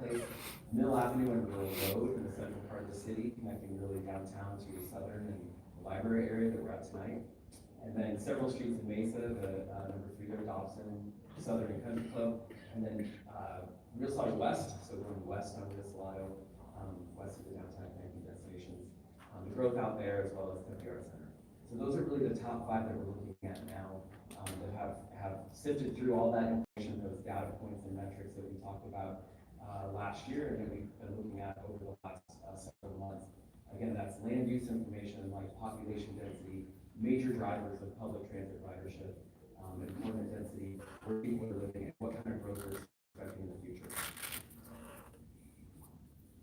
So we're going to take those priority corridors, and we're going to look at the bigger picture in the region and compare really those corridors and how they would mesh with other high-capacity transit studies like our bus rapid transit study that we're looking at, which is a region-wide system analysis of what corridors like railroad and baseline bus rapid transit alternative, and then other rail studies like the Arizona Avenue connecting Great City, downtown Chandler, downtown Mesa possibility for rail, and then Central part of Mesa is also looking at further rail connections in their downtown connecting to the existing light rail. So all of those higher level regional rail and bus high capacity transit projects will be integrated in with the possible streetcar future alignments, and we will make sure that we're not overlapping services, we're not duplicating services. So we will be comparing all those studies and other data in the next couple of months, and then coming back to you in May of this year for corridors. And that really brings us to the next steps. We will be analyzing those high capacity regional transit projects, and then looking at how the streetcar extensions could go into the regional transportation plan, the future regional transportation plan, as well as possibly Proposition 400, which is the regional tax. We will be getting an update on that in March, and then we will again be looking for council direction in May of this year. Thank you, Mr. Iverson. Vice Mayor Cubey. So can you go to slide 6, evaluation and preliminary results? So looking at the mill, Apache to Southern Rural, possible extension, considering that it was rejected by the feds last time, because I know it's a function of current and future density, what's changing right along Mill, because it's still mostly single family residential? There's some, that's a great question. There is some growth that's shown at the intersection of Mill and Southern. There's also drivers, major destination being here, that was pulling some of that ridership potential. And then one key factor is that once you build a system, once you get a streetcar system in place, we obviously have shown great performance with our existing railway system. Those numbers that you build with your initial system, that you're getting with our initial 3-mile system, can be added to the performance of what that both of them. potential and will add. That's the assistant And and the other chief. question I have, and when explaining this to the public, you have to always talk about the phasing. If it were just this one C route, yeah, it would be miserable failure. But we're looking at the phases as they go on, and the interconnectivity that it's going to bring. But I'm just concerned with the quantitative development or the study you're doing. Are you looking at the wireless sections that can be a part of the future projects? Because we now, how many miles are wireless in the current route? It's about a mile. A mile. Yeah, so it's So a project that's about 1 mile wireless. and there are other opportunities on these spurs to be wireless? Potentially, yes. So this is really just, these are unfunded possible corridors. The technology and what that looks like and how it's propelled, obviously would have to complement the existing route, but we would be getting into those details once the project is actually funded, federal money and regional money. So that would be a decision that the council and the region would make at a later Yeah, time. both Definitely that's assistant and the chief. Councilmember Hernando Savage. Thank you, Mayor. Just really quick, I just want to say, Eric, thank you for your dedication and work. And I can't say that we are represented very well by you and your team. I see Tony back there with the new mustache. I just want to say thank you for everything that you do. You represent Tempe so well, and I couldn't be prouder of the work you do. And I think we should all be very excited about the wonderful employees and staff that we have that really do care and put a lot of time and energy into the streetcar and into the future of the streetcar. So thank you, Eric. It's been a privilege working with you for over 20 years. Thank you. Anyone else have any comments for Mr. Iverson? Thank you. Thanks, sir. No, I'm gonna actually close this. No, never mind. I'd like to turn it over to our city clerk. She has some updates. Okay, City of Tempe voters, ballots are in the mail. The City of Tempe is holding its mayor and council election on Tuesday, March 10th. We are a ballot by mail election, so those ballots went out in the mail yesterday. Anyone who's a registered voter and does not receive a ballot by February 18th, we suggest you contact Maricopa County Elections at 602-506-5511. In the meantime, we do have additional information listed on our website. I'll keep this short for the please go to our website. You can check the city clerk's office, or on our main page, there's a link to the 2020 city elections. It will provide you all the additional information you need, or feel free to contact the city clerk's office. Thank you very much. Thank you. All right, next item on our agenda, is that it, Mr. City Manager? Yes, thank you. Next item on our agenda is our consent agenda. So all the items listed on the consent agenda will be considered as a group and will be enacted with one motion by the city council unless an item is removed for separate consideration. Members of the public may remove public hearing items for separate consideration. Public hearing items are designated by an asterisk. Council members may remove any item for separate consideration. If you do wish to speak on an item, a public hearing item, please fill out a speaker's card, which can be found in the back of the room at the entrance, and please turn it into the front of the room to a city clerk, and I'll call your name when it is your turn to speak. Miscellaneous items, the consent agenda is as follows. Miscellaneous items 5A1 to 5A13, awards and bids and contracts, items 5B1 The assistant chief was not calling me. with the exception of items 5B2 and 5B14, which have been removed from this agenda at the request of staff. And also resolutions, items 5C1 through 5C8. Now again, any agenda item that is marked with an asterisk that I just read is a public hearing item, and it can be removed by a member from the public for separate consideration. Anyone would like to have an item removed, could you please get my attention now? Seeing none, I'll look to my council colleagues on the consent agenda as read. There's a motion by Councilmember Keating and a second by Councilmember Iridano Savage. For all those in favor, please say aye. Aye. All those opposed? That motion does pass 6-0. And for the record, Councilmember Adams could not be here this evening. Now, moving on.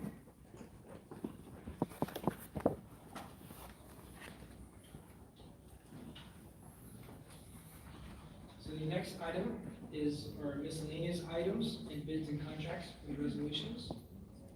Item 6A1 is to hold a public hearing for an appeal of the Development Review Commission's decision to approve a use permit to allow a drive-through in the Development Plan Review for South Mountain Retail located at 2415 West Baseline Road.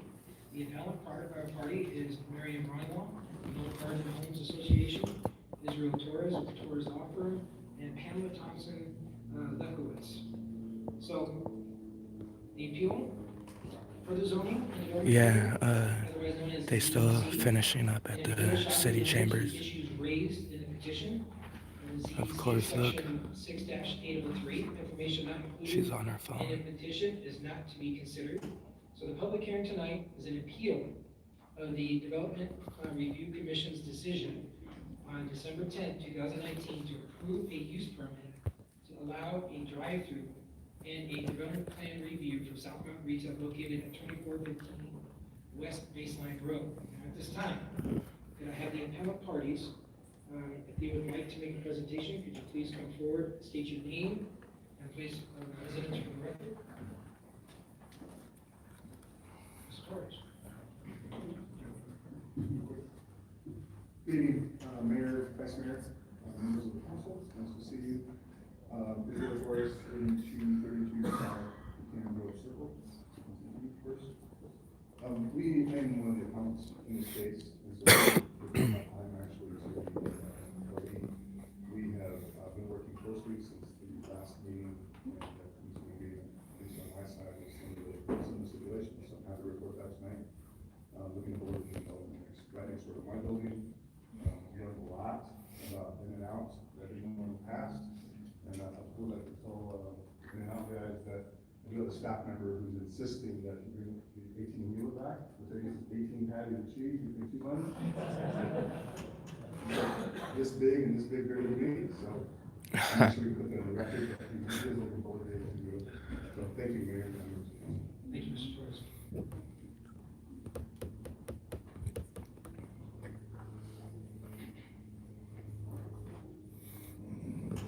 Hi, my name is Marion Brownell, and I live on the neighborhood, the board of I'm trying to find a seat, but of course.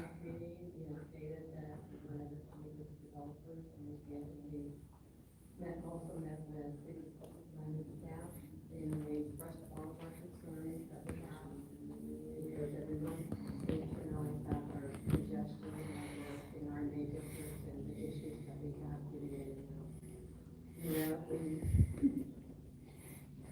feel that with drive-throughs, that we're still unacceptable. We wish, you know, the walk-in would be better, and that we had asked, the developer for some items, and they did do, and, change their drawings to those, which we do appreciate. He had also asked for a median, and they stated that median on our entrances off of 48th Street, and they had denied, the developer denied those because of other issues. But we still feel that traffic cannot be solved in our area, and that we feel that we cannot go forward. We hope that the city will let us go through a grant to put the medians in to help with the extra traffic that we have. And right now, we're opposed. Thank you. Hi, I'm Pamela Thompson-Lefkowitz. I live in Low Garden Hills. And I happen to be on the board of my HOA, but I do not represent them. I'm representing myself on this. My concern is twofold. I think that the traffic issues on Baseline need to be addressed by the city.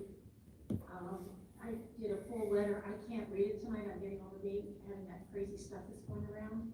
But maybe they can read it for me. I've copied here, but I would like to, I'm fine. I realize the university needs to have food places on the south side of Baseline for their students.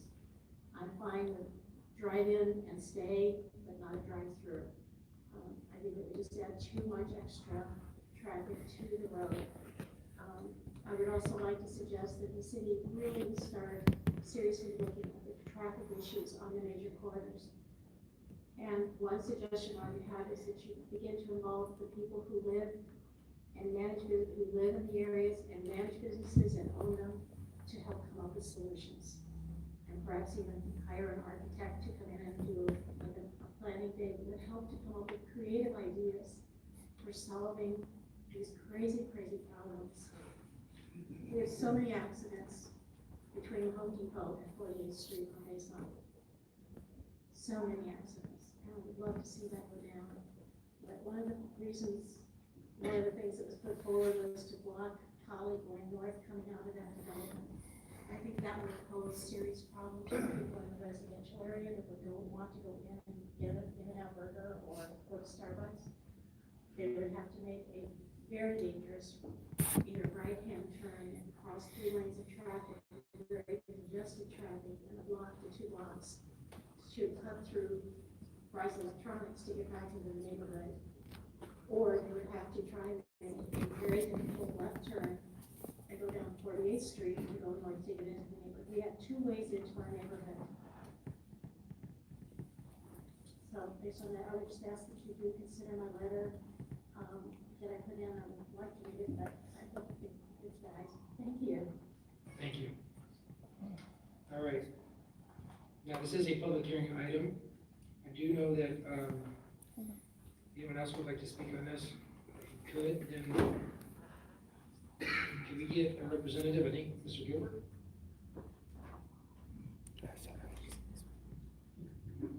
Representing South Mountain Retail. Yes, thank you. For the record, my name is Paul Gilbert. I'm a member of the Hughes Gilbert Law Firm. Another nice guy. And we're here representing actually both cases this evening. And Walt Brown. Walt is another nice guy. You want to stand so they can see what you look like, Walt? Thank you. We have spent a lot of time working with the neighbors. I'll go into that in more detail later in my presentation. But here's just a quick overview. There are two proposals, and Mayor, I know you have to vote on them separately, but I'm going to combine them in my presentation, if that's okay. Yes. Thank you. All right.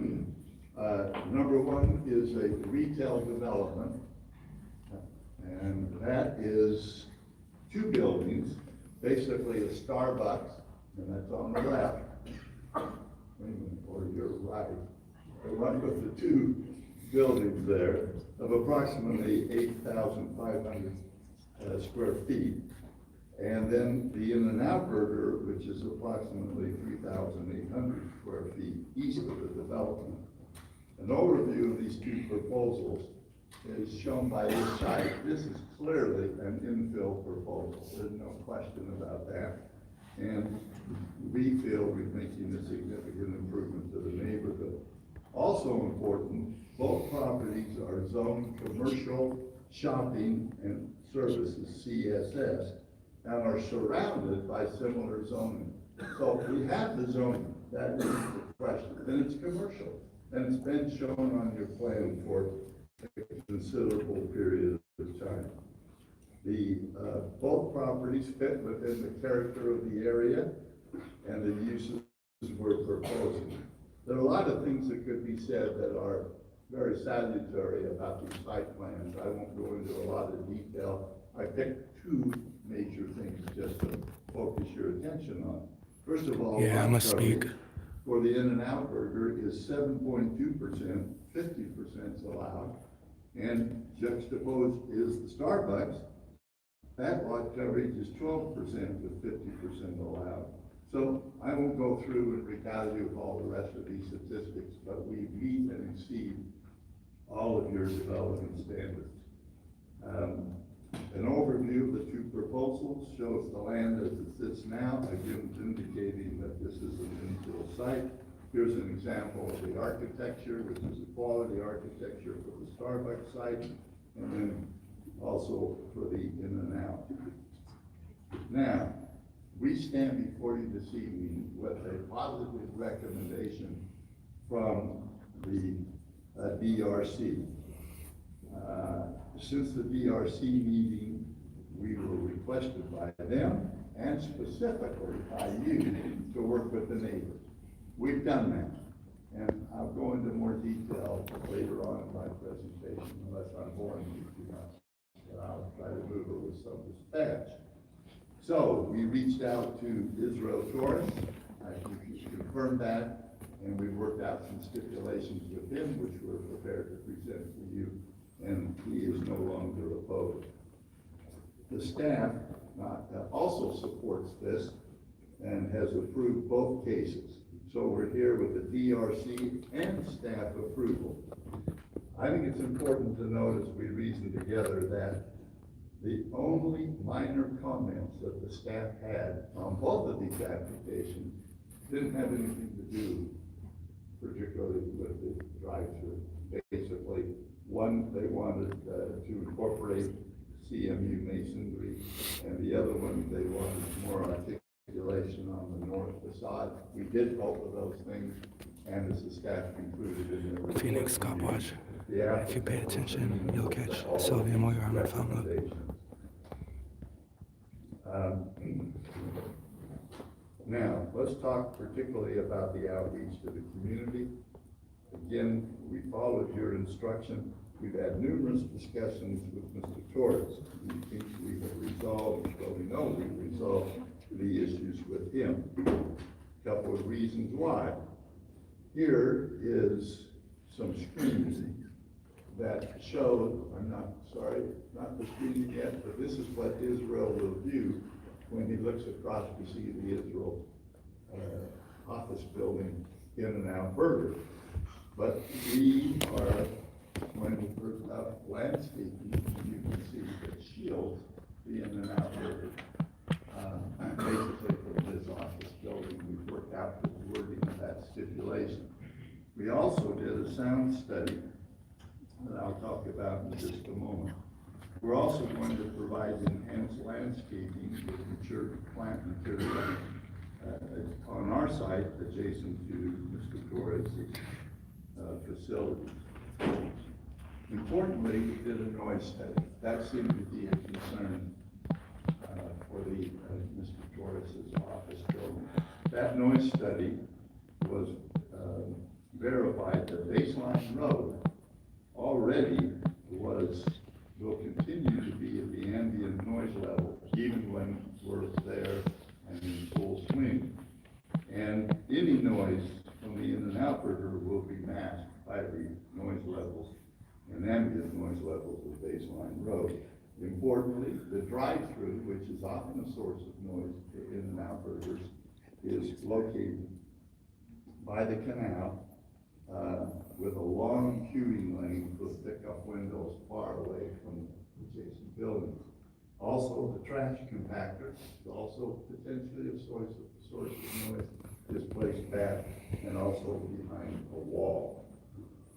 I'm not going to regale you with the details of the noise study, but they're summarized on the sheet.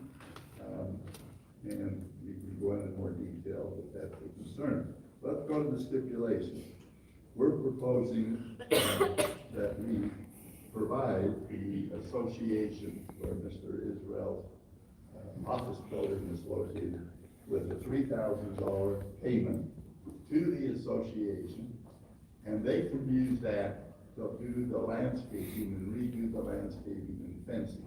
They're concerned about cut-through traffic from the bus stop that is further in front of our place. This way they can control the traffic through their office building. We're happy to accommodate that.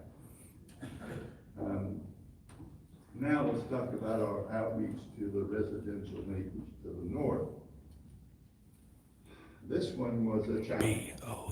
They were concerned because of the Calalos that traffic would come up and be a burden to that neighborhood using that street. So we retained Chuck Wright with Tim here this evening, and he prepared several important findings with this traffic study, which has been submitted to and approved by your staff. And his findings have never been refuted by anyone in any of the hearings. Importantly, compared to many uses that would be allowed, the drive-throughs draw a significant Yes, the first initials is a VF, the last name BOERBON.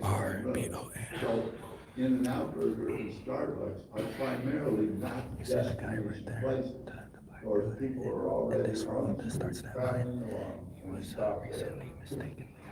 On the other hand, many uses that would be permitted under the existing zoning. Remember, we talked at the early part of my presentation that this is zoned. So this is not a zoning case. But many of these indeed, just like that, would generate much higher traffic than would we produce even with the drive-through. The percentage of primary trips for In-N-Out burgers is less than 50%, and the primary trips for Starbucks is 20%. Basically, our traffic report indicates that only 50% of the trips that go along Baseline will stop at our restaurant. So we are not going to significantly add to the total traffic. Furthermore, Excuse me, sorry, can I ask you a question about earlier, just a minute ago, you said that you didn't think there'd be increased traffic because people are already on the road.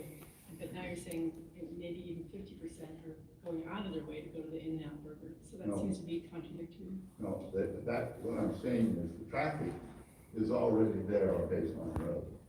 And 50% of the yeah, but we got two people that are on the agenda. will turn in. We have Zara, she's on the agenda, and another person. I'm not explaining this very well. It isn't a destination location. So they're already traveling back and forth between the In-N-Out and turning. And that's what our traffic. For about 50%, it is a destination location for In-N-Out. Didn't you say that just a minute ago? Yes, Right. 50% is for In-N-Out, and but much lower traffic. Okay. Another thing we like about these two uses juxtaposed against each other is that the Starbucks and the In and Out offset each other. When one's busy, the other is not.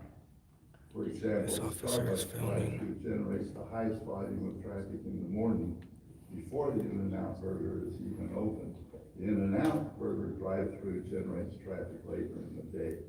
So these two uses have different peak hour activity. That's what I mean by complementing each other. Now let's talk about the percent of increase in traffic total based on a traffic report for Baseline Road. The percent increase in traffic on any segment of Baseline Road due to the new primary trips generated by the proposed development was determined to be 0.68% in the peak hour and 2.17% in the PM peak hour. That is not a significant amount of traffic juxtaposed against the traffic that is already there along Baseline. Now, there are a lot of other uses that could go on this, given the zoning that is extant on the site now. Other uses that would be allowed by right on the site, and this is without a public hearing. He's got two phones he's using. They're listed there, I won't go through all of them. And he's got the iPhone 11, so I'm sure he's using the wide angle lens. Greater than what we're proposing with these two uses. Now, we have reached out to the communities of the north. The majority of them, albeit not all of them, were concerned about traffic traveling north to their neighborhood. So we decided, what could we do? We met with them, and the majority were supportive of having some type of what we call a pork chop diverter at the driveway to limit the traffic going north. And Dennis, you want to put that up there. This shows what the pork chop would look like. We hired, again, Chuck Wright from the Forum to do a complete study of this. We met with your traffic personnel, reviewed this with them, and they gave us some very good suggestions on the dimensions and configurations, and they suggested that this would be a good solution to the problem. And we're proposing that as an additional stipulation. So, in summary, as your staff commented in one of our meetings when we were working through the traffic on the pork chop, quote, this property is unique due to its ability to access Baseline Road from an existing signalized intersection. What better place for such uses? And we agree. A couple of technical things. This appeal was not from the Knoll Gardens Village HOA. There's a letter in your file saying the HOA is not appealing this case. That's a mistake that is listed on the appeal itself. There are some individual members, but not the HOA itself. So, we have done, I think, a very good job of reaching out to the neighbors, and one of those is the university that is located immediately adjacent to us to the west. And we have a letter in the file, and I'll just summarize the statement part. Quote, we are extremely pleased with this project and offer our complete support. We welcome the much needed support. So there's the neighbor on our left in enthusiastic support. Now, this is a use permit, so we have to meet certain criteria. And I think I'm going on too long, Mayor, so I'm going to make this brief. I'm getting the signal. All right. We can't have any significant increase in traffic. We've already pointed out to you that the increase in traffic is very insignificant, 0.8 and 2.17. We can't be a nuisance.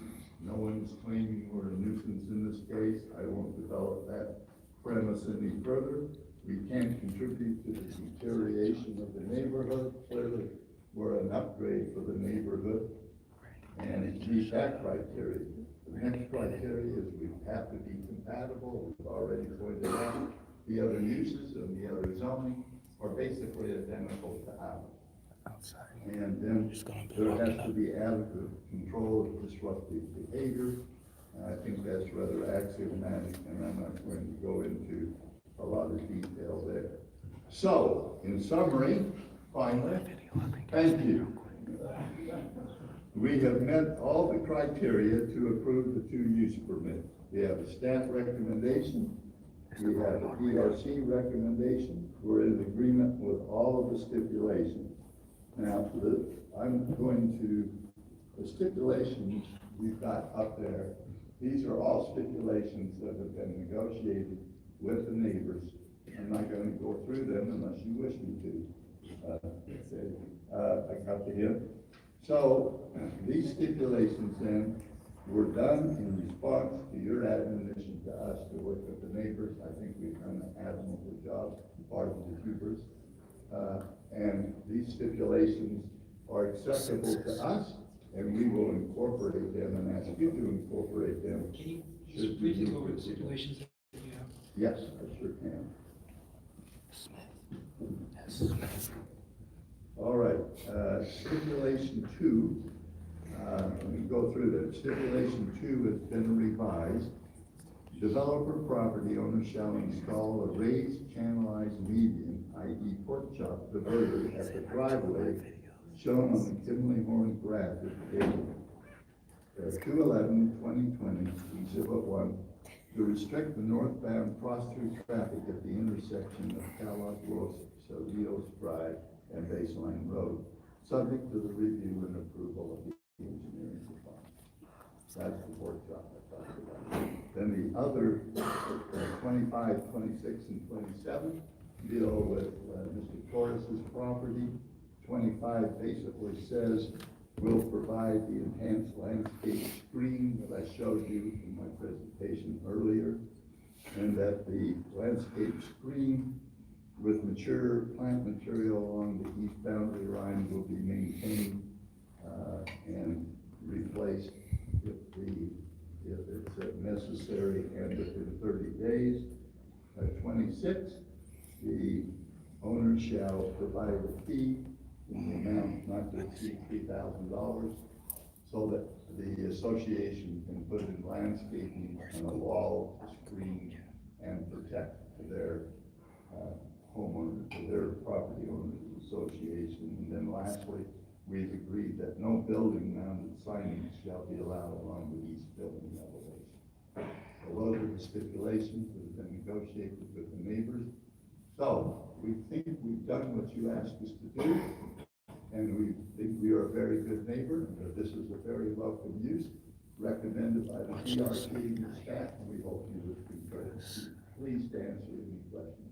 Yes, thank you, Mr. Gilbert. Any questions from Mr. Gilbert from the council? Yes, Vice Mayor. So thank you so much for reaching out as we requested to the neighbors and to the other appellant. And I just want to send the message out near and far.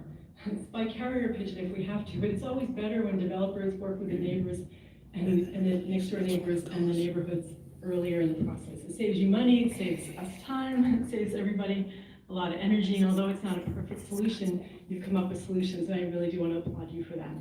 Thank you. Lesson noted. I just need to make It looks about that old.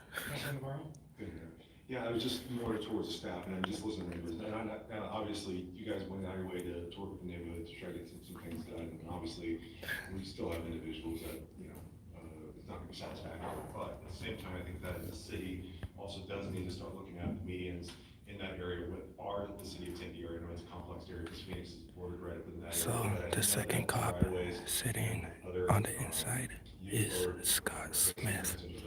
But just looking at the right of ways. Commander Scott Smith. If there's anything else that staff can see, I'd like to have a report or at least just some education on that. If there is some good with some sort of right of ways. Badge number. Neighborhood access. I just want to make a comment.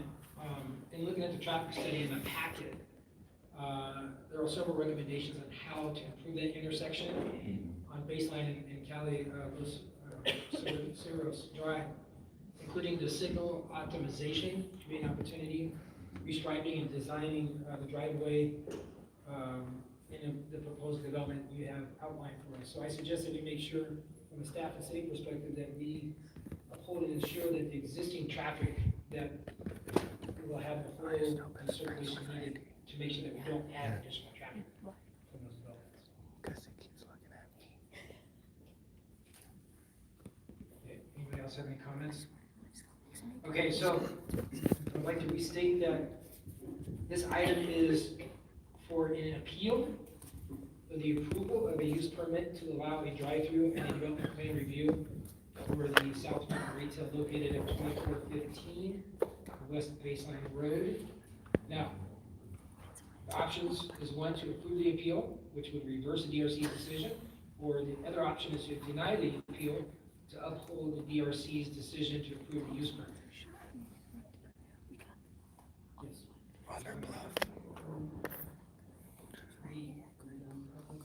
We are, but if not, I just keep quiet. Okay, please come forward. I didn't have a card for you, so state your name and place of birth.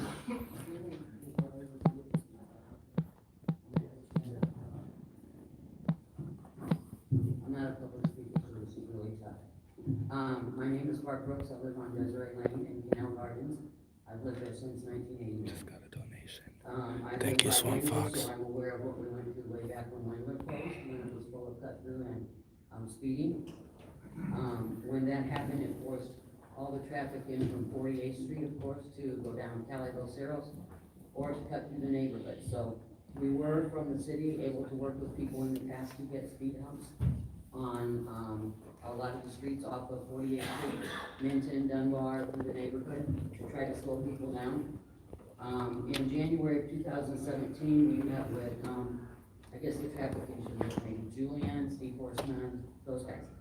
And we met with them early in the year, we met with them later, we had several conversations.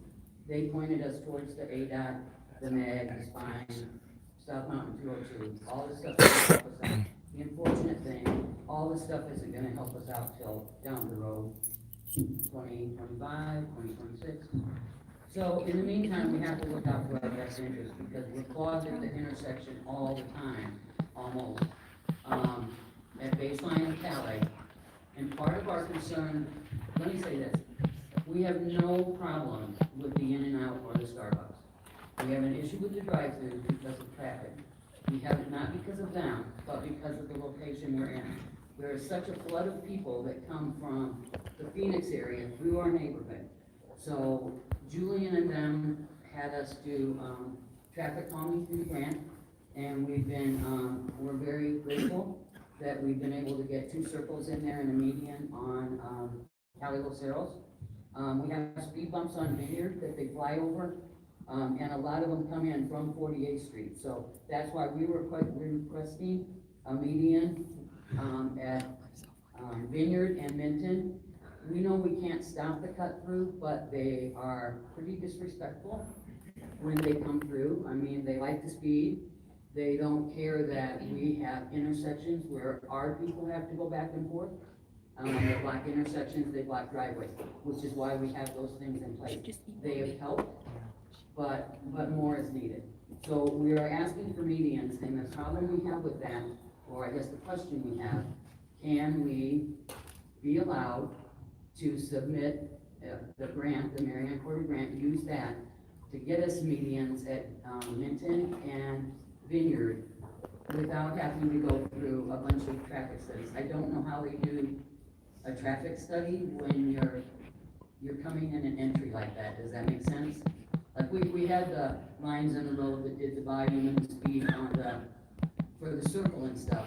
But we would be happy to say, yes, go ahead and do this, but we want it to be a stipulation and see if we can work that out with the city to where we can use a grant to get that done, and hopefully not take, if we get approved for it, not take a whole year to make it accomplished. It wouldn't be very big, because we gotta have room for our cars to get in and out, but just something so people know we're a neighborhood and they need to start slowing down. We worked with Shelley, we met with Shelley Seiler over trying to get some, we're lacking on some of our truck notices and local traffic only and those kind of things. So we're working, we talked to them about getting that, and the other thing is the intersection. We were a little concerned that when you look on this map, and it's hard because you don't see the Cali lines there, We had talked about split phasing the stoplight like Kyrene and Baseline, where the cobblestone is, and that new Starbucks went in, but where the cobblestone is, where, east and west has the right of way most of the time, but like cobblestone gets a light coming out, and then we have to wait, and then we get the light. And we know that inhibits all that congestion on Baseline, so it's gonna be hard to do that way. But if they're coming out of their pork chop, which they were nice enough to put in, they're supposed to go in that first lane, and more times than not, that first lane there is going to the I-10 east towards Teton. And that one is backed up, not just to the crosswalk, but in the Cobra Man, what's intersection. up? We understand that once that's a four-way, that might stop them from being in She the says she's not a intersection, public but if they're all speaker, the way backed up to the but crosswalk, sure and seems we're like she coming out does from this the other quite direction, often. and we're at a left, there's nowhere, something's gonna happen. We can't both, they can't be going right and us going left at the same time. When the traffic is backed up, and we have, I think there's pictures in your, thing. When the traffic is backed up, the far lane that they're gonna be coming out of going to the east I-10 is backed all the way back, and currently it goes all the way across, because there's a fence there and it's a dirt road. Thank you, Barb. Your time is up. But thank you. We let you, I mean, just so you know that we already asked for public comment, but we wanted you to hear you. I did submit a card. Okay, I apologize. Hi, Council, I'm here. So I've been up here before for another project, so first off, only one person, they only had the. Can you state your name, please? Oh, Trish Jasinski, 2605 West Indian Road. I've lived there for 15 years. I was the president of the neighborhood association for the last 14. So I'm very active in our neighborhood, and I talk to a lot of people. So I was one of the people that got the speed humps.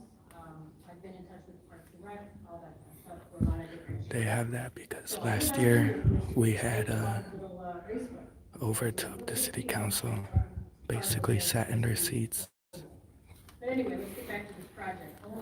It only passed the board majority by one person. And so two of the people that voted against it said that they understood what we were talking about. They actually went and drove that intersection before they came here. And I actually have to, I'm sure a lot of my neighbors are the same way. I have to plan when I. Yeah, we sat in our seats and told them that it's our meeting now. It's gonna be from the January, like January 18th of 2019. It's in my YouTube. You could catch it. Parking, that's kind of like what they're doing in the intersection. Now, I'm a marketing and public relations professional, so I did research on Starbucks and In-N-Out. And In-N-Out is the #1 restaurant, destination restaurant in the entire country. Have you ever gone past one of the restaurants that doesn't have a dozen people or more sitting in the drive-thru? So those people are gonna be spilling out onto Basement, right? That's a problem. People go to Starbucks all day long until the nighttime. It's not just it's only in the morning kind of place. Okay? I work downtown. I work for the sheriff's office. I can see people from the court with carts of Starbucks at 3 o'clock in the afternoon. Okay? People go there all the time. Okay? Problem is like they were saying, the cut-through traffic is only going to get worse. Okay? And the quality of life, that's why I moved to Tempe. Okay? And I've seen it going down. But I know that this project, I'm not totally opposed to it, but it's not going to work the way it is. Because we're not stopping, just like the couple of people on the board of permits. Really need to look into stopping these people from being able to come into the neighborhood. Because that does affect my quality of life and everybody else's here. There's also a park where kids are running and people are driving by. And I'm very upset about it because we've been up here before with other projects. But this one, you have two of the biggest destination retailers in the country, Starbucks and more. Don't tell me it's only going to increase 2.6%, because it's not. Because the other Starbucks is like two miles away. So what if it's a commercial, why not put something different there that's not gonna attract hundreds of people? Fastest growing county in the country. We already can't add more to the problem, and we're the ones that have to deal with it, you know, not these other people, you know, they're gonna build their restaurant and drive away, you know, but we're the ones that have to live there, and it's getting harder to stay there, it's getting harder to stay in that area, you know, and you wanna be happy where you live, you wanna be able to get out of your neighborhood, and you just couldn't. And you can put a little sign that says, don't block intersection, that doesn't work. But stopping people from coming across northbound, number one, and going southbound. Let them have to sit in the traffic and turn right into when they go to get a burger. Have them turn left to go into the Starbucks. That's what they have to do down at the other Starbucks. You know, those people that live there don't have to deal with people driving in front of their house. Hundreds and hundreds. And I thought the other neighbors were gonna have pictures and everything, or I would have brought pictures, but even during the regular day, you can count 25 to 30 cars sitting on Triangle Terrace to the baseline. And I hope you all know exactly where this is, because, yeah, you probably would too. But I just hope you really give this some thought, because it's, there's a lot of people that would like to be here, but they're just, kind of people like me that don't get up here and tell you. But I really do hope that, that sheds more light on it. And, just out of the blue, I know, but I'm asking, why are we cut off at 3 minutes? Why are we cut off at 5 minutes?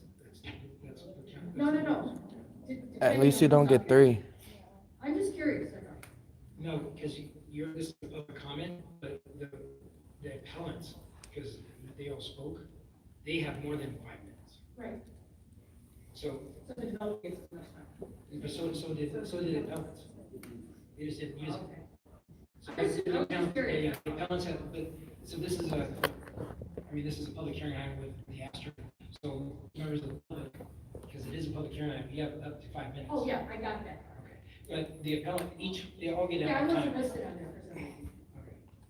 Thank you. And just so you know, I do have your card, but you have it down for 682. Well, I was afraid you guys were gonna vote right now, so that's why I got it. Yes, Mr. Mayor, Council, Jim Washington for Enough Murder. I was planning to follow Paul, and I hope I can get maybe 5 minutes. Yes. Okay, great. They're just filibustering right now.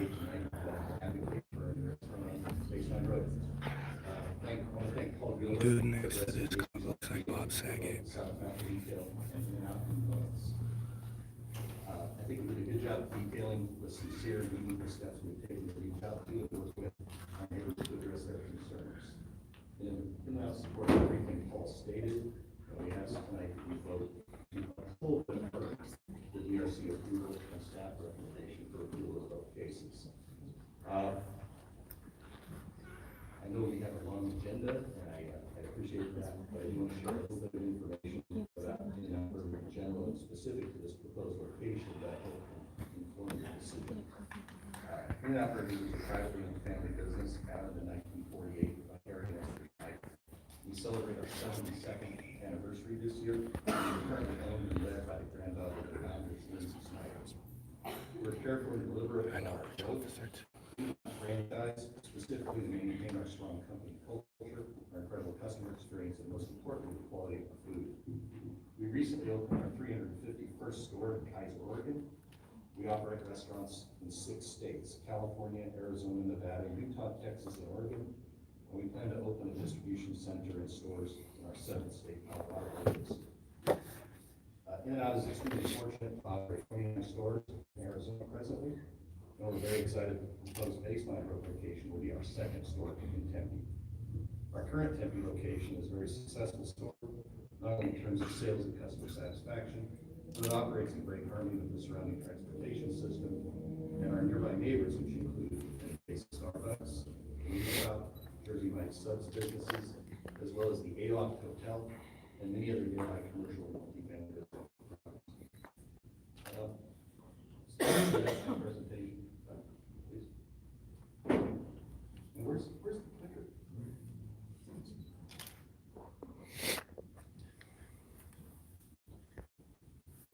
So the overhead screen displays the company's three-part mission statement, which I'll let you take in as I continue my remarks. I will say this though, I'm extremely proud to represent a company that takes this mission statement very seriously. If you'd like any examples of how our business practices implement this each and every day, let me know, I'm happy to oblige. This next slide is the in and out site plan. Notable features of the site plan are setbacks from all property boundaries, all of which significantly exceed the minimum requirements. There's excellent vehicle circulation with no dead-end parking, no dead-end drive aisles. There's 56 parking stalls and 15-car drive-through queue, whose entry is at the very rear of the site. This next slide is the landscape plan, which provides landscape area that is 27% of the site. This is almost twice the city minimum requirement of 15%, provides a very generous quantity of trees, shrubs, and ground covers. And as Mr. Gilbert noted, we have worked with the neighbor Mr. Torres to densify the planting between our drive-through and his office building in order to visually screen views of our restaurant from his office and conference room. The last several slides, the issue that was brought up in the petitioner's letter from the appellants, which I'd like to address. The letter reads, quote, and a side note, it clearly states in the packet that the drive-through in the CS zoning district is for a queuing of 15 vehicles. The applicant clearly stated that the queue could potentially have up to 27 to 29 cars during peak hours. End quote. I think that's sort of No, nothing what I yet. said, but I think it brings up a very legitimate question, one that some of the appellants mentioned a little bit earlier about the drive-through queue. What happens if the actual drive-through queue exceeds the dedicated 15-car capacity? So as you can see, the entrance to the drive-through is at the very rear of the site along the town. It's over 340 feet from baseline road. This design is very, very purposeful. It's done to ensure that the in-out queue will never extend out to baseline road.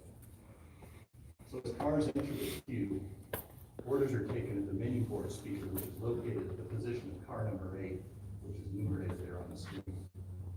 Standard operating procedure in and out is that once the queue reaches the menu board, associates are deployed outside with handheld ordering tablets to get orders into the kitchen before the menu board. This reduces wait times of the food delivery. If cars continue to fill the queue to the 15th car and begin to routinely exceed that, store management will take active measures to manage that queue. One option that will minimize impact to the on-site circulation will be to organize an extended queue. Traffic delineators will be placed, and associates will direct vehicles to queue up as shown on the next several slides. The result of this is a potential extension of the queue to 30 cars with minimal to no impact to the on-site circulation. And because the queue is fully contained behind the rear of the store, there will be no impact to baseline road. If this type of drive-through volume ends up being a recurring condition, store management will direct store associates as part of their shift in the stalls that the extended queue may block in order to minimize inconvenience to customers. Thank you so much for your patience. That's the end of my remarks. If you have any questions, I'm more than happy to answer. Thank you. Okay. The public comment period has been closed. We allowed some extra comments. And with that, is any other comments from the council? Any questions for staff? Councilman Keating, and Councilman Navarro? Yeah, I guess the appellant only appealed on items 1 and 2, one involving traffic and the other involving noise and vibrations. I don't have the language in front of me. So some of the other issues we can't really rule on. It's quasi-judicial. We have to rule on those items 1 and 2. It's frustrating, but we can't. We have to follow the law and rule on the use permit 1 and 2, items 1 and 2. But you've clearly shown us that there is massive problems with the street, if not the design, then the actual practice and the traffic. And I would just want to see if we can get council consensus for our traffic engineers to meet with the neighbors and serious vetting of the issues that are there and talk about what can be planned in the future, including the married rent, which isn't usually that much, but neighborhoods can combine their monies to get more towards medians or such. But I mean, I think we've seen, there's the two use permits for these businesses, which, I'm gonna approve tonight. I'm satisfied that there were improvements made and outreach to the neighbors and outreach to the businesses. But there's a whole other problem that's sort of independent of the In-N-Out Burger and Starbucks. So I think they need to be approached in a really serious, dedicated way, working with the neighbors.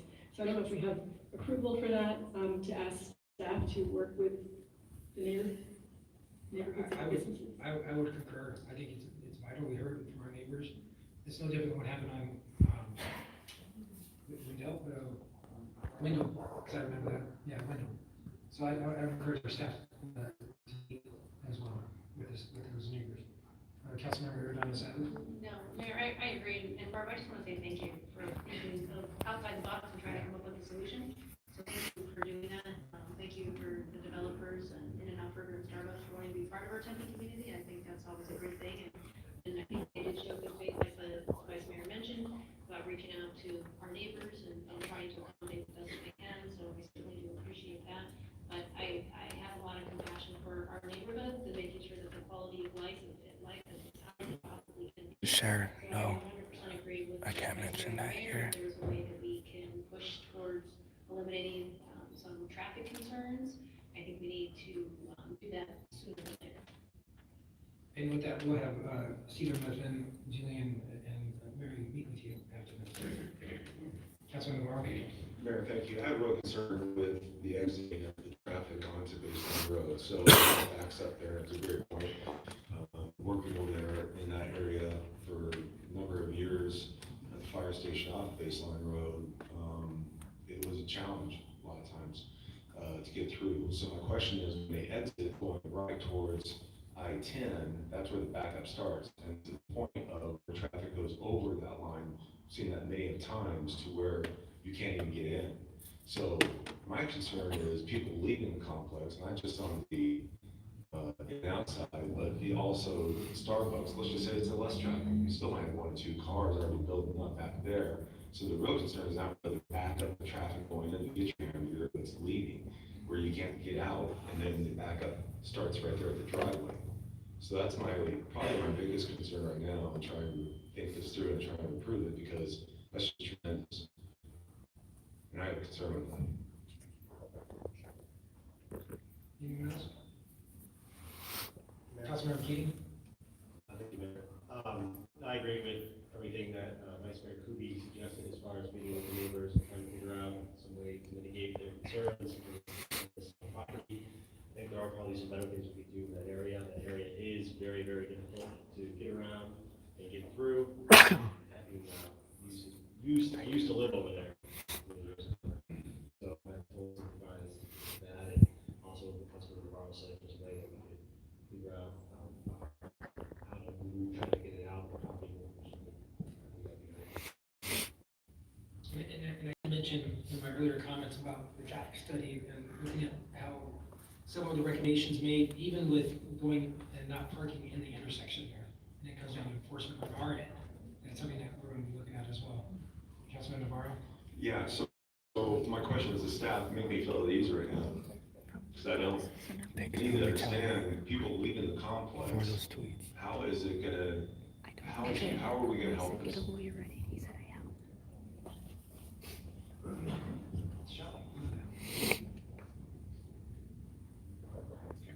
you, Mayor and Council, Councilmember Navarro.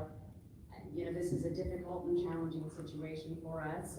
Baseline Road probably carries, it's one of the highest volume corridors in the city, and that's why we urged MAG and EDOT to work with us on a study. We know the challenges actually that result in what we're seeing at this intersection are caused by the interchange itself.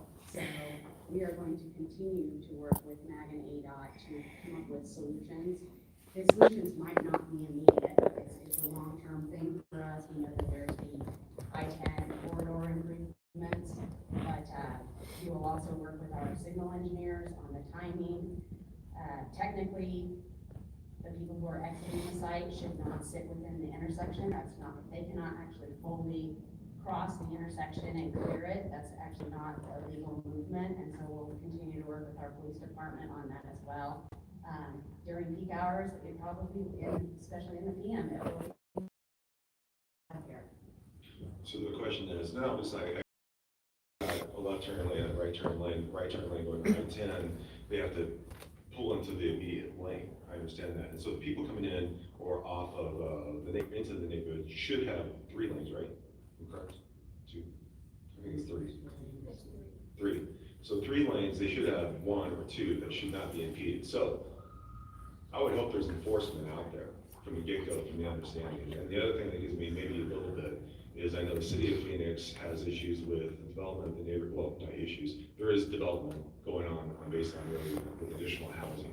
And they're having issues getting onto Baseline Road. The fire station I worked at, extreme issues getting on the Baseline Road. In fact, the issues just getting out on a call. So I know the difficulties of Baseline Road specifically. So this is what gives me a real, heartburn on this whole thing is I know that place, because it doesn't matter, it's really just that street. And I don't know, at the end of the day, if those lights in Phoenix, if they ever do that, then will help make it the problem or not. But if people are using if they're obeying by the traffic laws and when they need a lane, I just want to make sure there's enforcement out there to make sure that that's done properly, because I don't want the neighbors to be impacted by people crossing over in their lane and stopping traffic. So I want to figure out something to keep that intersection open, because it's notorious for just piling it up. And that has to be enforced. And just to add to that too, I did meet with the residents this week for about an hour and a half, and we discussed different things, including the truck signs. I think Barb talked with us about blocking the intersection, and she sent me some ideas. So we are going to continue that dialogue and work with them to come up with different ideas. We talked about ways that we could get the medians installed at Vineyard and Minton. So those conversations are happening. Well, next time, I'd love to meet this with Mr. Gilbert. I'd love to have met with him beforehand just to get some input on this, but maybe next time, next project. I have a question for our legal. Is it possible to take these both with one motion, or we will take them separate? Thank you, Mayor, members of council. I would recommend that each item be taken separately for the vote. So we heard for item 6A1, as I mentioned, it is an appeal. Approval of a use permit for drive-through for development by the Southwood Retail located at 2452 West Baseline Road. You heard comments from members of the council regarding our staff working with the neighborhood to help ease some of their concerns, and also, more importantly, enforcement. Is there any other comments from the council? Is there a motion on item 6A1? So moved by Vice Mayor Keeley. Is there a second?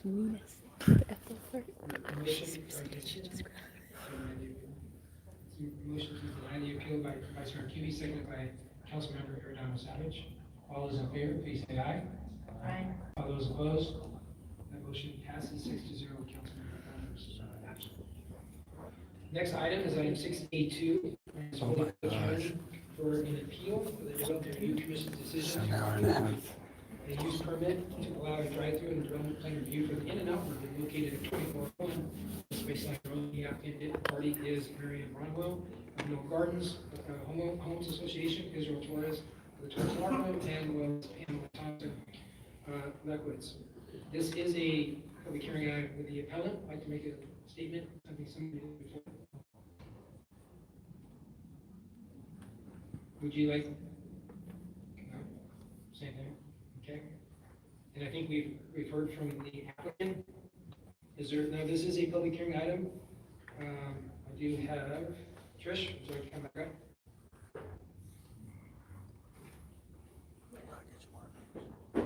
Right. Yes. Just for the record, so you can have Christie, since we 2605 West Winter Road. What about closing another place that's nearby? There's 2 vacant restaurants, and it's right there at Arizona Hills. We all know freezing is just a thought. But as far as you guys are talking about the traffic flow in and out of the neighborhood, just a thought, if people couldn't come back into our neighborhood, that would be ideal. But if they were coming out of where they can be pulling away, and they wouldn't be coming back in. That's in there with the pork chop. But that's for sure, right? Yes, they made that as an amendment. Okay, good. But we still need something going into, like coming through from 48th Street, cutting through the neighborhoods. If we have some other. That's something we're gonna meet. Yeah, because I understand you guys are talking about, talk to the city, but we've been talking to the city for a long time, and I really, really hope that it happens. I think our staff heard my clear from us to make sure that they want to. Awesome, thank you. Mr. Gilbert. Thank you. Just a point of order and clarification. The stipulations that we propose only apply to the in and out. So in your motion, you need to make sure that that's clarified. Thank you. Thank you, Mr. Gilbert. Duly noted. Okay. Is there anyone else wishing to speak? This is a public hearing item. I don't have any cards other than the one I have. Yes, ma'am. Please come forward. State your name and place of residence for the record. My name is Carla Evelyn Joyce, I'm the Chief Operating Officer of the University of Tempe, and I'm a student. Yeah. I did fill out a card. Yeah, I just saw it. Okay. So I just wanted to say we are absolutely supportive of this. It not only would be excellent for our students to have food and coffee in the morning, they provide them to Commander Hale. they do. We do have over 1,200 people on our campus daily, visitors, employees, and students who do leave campus often for food and coffee. So I do think there would be a little bit of reduction of our traffic, just the fact that they could walk directly over. In addition, it allows for jobs for our students, it allows them to not have to drive to their jobs. We do have Florence in that helps to many students that drive daily to their jobs and schools have that opportunity. So I just wanted to reiterate that we are in support of tonight. Thank you. Can I ask a question? So do you have a traffic demand management plan for the university to encourage employees to have flexible scheduling or to telecommute and kind of lessen the traffic congestion? Yes, we do develop the progression program here, it's about a 20 program, and we do have hours open 24 hours, 7 days a week. So we do have scheduled hours, so we're not just 8 to 5 or right during the traffic period. And we do have user response sites to try to prevent that, but it's not the same as Thank you. Thank you. All right, with that. So regarding item 682, this is an item for an appeal of the approval of a use permit to allow a drive-through and development plan review for In-N-Out Burger located at 2401 West Baseline Road. Again, there is a motion to approve the appeal, then it is sent back to the DRC. If there's a motion to deny the appeal, it upholds the DRC's decision. Vice Mayor Katie. Make a motion to deny the appeal with stipulated conditions. Do we have to list the stipulated conditions? Thank you, Vice Mayor. You do not. We can note for the record that the stipulations were read into the record on item 6A1. Thank you. Okay, there's a motion to deny the appeal with the stipulation as read regarding item 681. Is there a second? Seconded by Councilman Savage. All those in favor, please say aye. Aye. All those opposed? That motion does pass 6-0 with Councilman Adams absent. With that, we move on to the next item. Is item 683. Item 683 That's is a whole approved franchise. utilization of a 1-year State of Arizona It's all in contract and out. with Genuine Parts Company, otherwise known as NAPA. I'm about to go grab a seat. On-site parts store. Is there any comments or discussion from the council on item 683? If not, is there a motion on item 683? It's been moved by Councilman Kimby. Is there a second? Second by Councilman Navarro. All those in favor, please say aye. All those opposed? That motion does pass 6-0. Next item is item 684, so award a construction contract to AJP Electric Incorporated for the intersection improvements, Rural Road and Rio Salado Parkway project located at 100 South Rural Road. Is there any comments or discussion from the council on item 684? If not, is there a motion on item 684? So moved. It's been moved by Vice Mayor Kimby, seconded by Councilmember Navarro. All those in favor, please say aye. All those opposed? That motion passes 5-0 with Councilmember Keating stepping out and Councilmember Adams absent. Item 685 is awarding construction manager at risk construction contract for PCL Construction Incorporated for the asset management of the Johnny G. Martinez Water Treatment Plant and the South Tempe Water Treatment Plant, guaranteed maximum price of 4 project located at 255 East Miracle Lane and 6600 South Price Road respectively. Is there any comments or discussion from council or any motion on item 685? Your motion on item 685, moved by Councilmember Navarro. Is there a second? Seconded by Councilmember Chin. All those in favor, please say aye. Aye. All those opposed, that motion passes 5-0. Councilmember Adams absent, Councilmember Keating stood out. Item 6A6 is award a job order construction contract for Builder Guild Incorporated for Caliente Construction Incorporated and Foresight Design and Construction Incorporated to perform general construction services for the city of Tempe. Is there a comment or discussion or a motion on item 6A6? Is there a comment? Moved by Councilmember Navarro. Is there a second? Seconded by Councilmember Giordano Savage. All those in favor, please say aye. Aye. All those opposed, that motion does pass 5-0. The next item on our agenda is our non-consent agenda, is ordinance and items for introduction and first hearing. These items will be read and introduced tonight, but will be taken. The second hearing and then vote for these items is scheduled for February 27th. Ordinance and items for introduction and first hearing. Item 6B1 is to introduce and hold the first public hearing to adopt an ordinance for a planned area development overlay and development plan review for Statebridge Suites located at 93 South Rockford Drive for a new 5-story, 109 key room hotel on 2.8 acres. The applicant is Quarles and Brady. The second public hearing is scheduled for February 27th. This is a public hearing item. But first, would the applicant like to make a statement? Please state your name. Please present this for the record.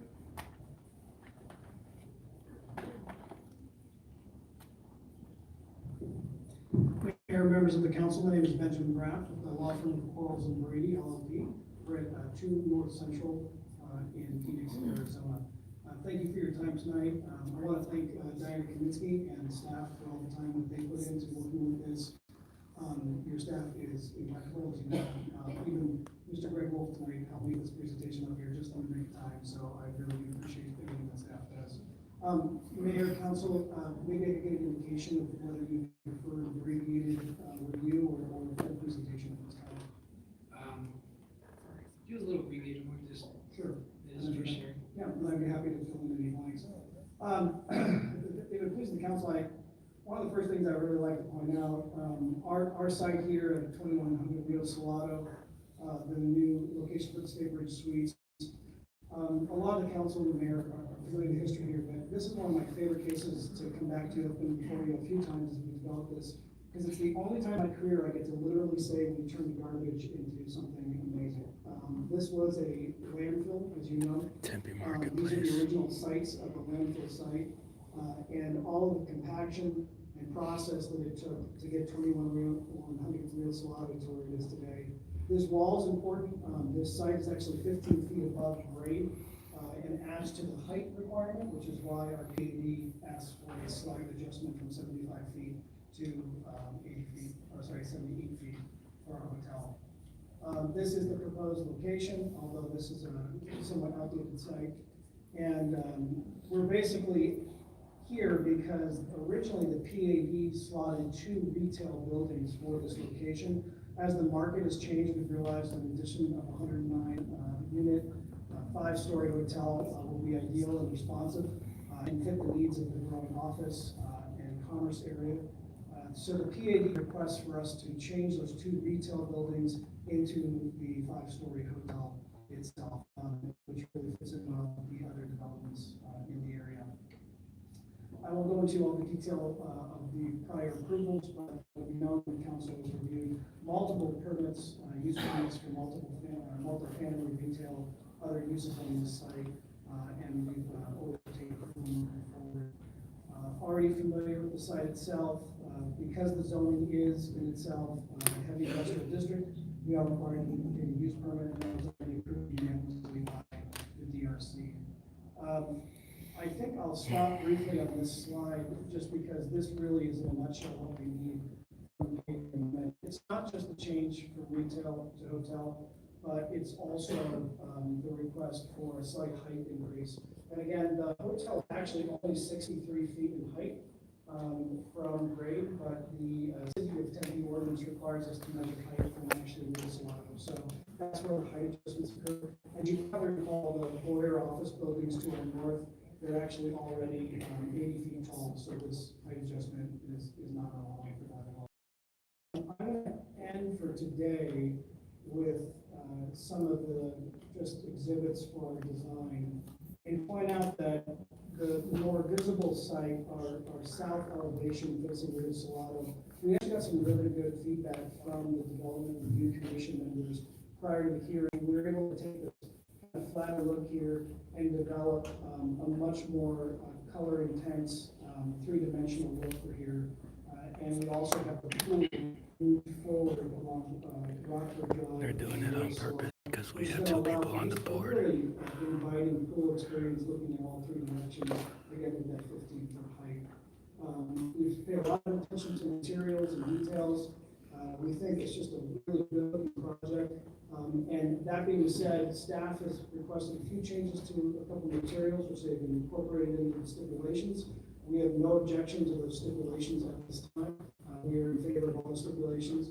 And I can't speak for the audience tonight, but up until this morning, this case has not received any opposition, and we have not had any participation in the neighborhood. Thank you. Thank you. Thank you, Mr. Graff. This is a public hearing item. Is there anyone in the audience wishing to address this? It is a public hearing item. Any comments from the council? Vice Mayor? So we had a conversation about this just the other day, but with a flat roof, like as is seen in these images, there's such a potential for solar. So I'm hoping you'll take back to your client the fact that we passed, we were the first in the valley to pass a climate action plan. We haven't adopted a community solar goal, but we have our own goal as government. Because we have two people on the agenda for community policing, so they want to be able to take up as much time as possible. This hotel, so I would ask you to go back and consider that request. Mayor and Councilmember Kuby, I want you to know that per your prior comments, I've already initiated that discussion with my client and have asked them to evaluate the opportunity for that for solar on the site. And in full disclosure, that may be a discussion that has to occur even after approval, but we'll be upfront and honest with you and let you know what we can do between now and the final hearing. We appreciate your comments. I will add, we have specifically placed in landscaping with the least amount of water use. We have the highest efficiency windows, and we are looking at other energy efficiency items on site, not to mention our plumbing fixtures are incredibly water friendly. Thank you. All right. Next item is ordinance and items for second hearing and final adoption. Staff has asked that we delay items 6C1, 6C2, 6C3 regarding the Urban Code District Urban Code Master Plan and related general plan amendment to the May 7th of 2020 regular council meeting. Staff will be bringing back updates of the Urban Core on February 20th and March 19th work study sessions. Is there a motion to continue items 6C1, 6 through 6C3 to May 7th, 2020? It's been moved by Councilmember Navarro. Is there a second? Second by Councilmember Keating. No, they won't run out of time. There's been times that we've been here for 4 hours. That motion passes 6-0. Next items on the agenda is items scheduled for a second public hearing and final adoption. And those items were read and introduced on January 16, 2020, and votes will be taken tonight. Item 6C4 is to hold the second and final public hearing to adopt an ordinance for the medical marijuana amendment consisting of changes within the code that regulates the medical marijuana dispensary hours of operation in Tempe.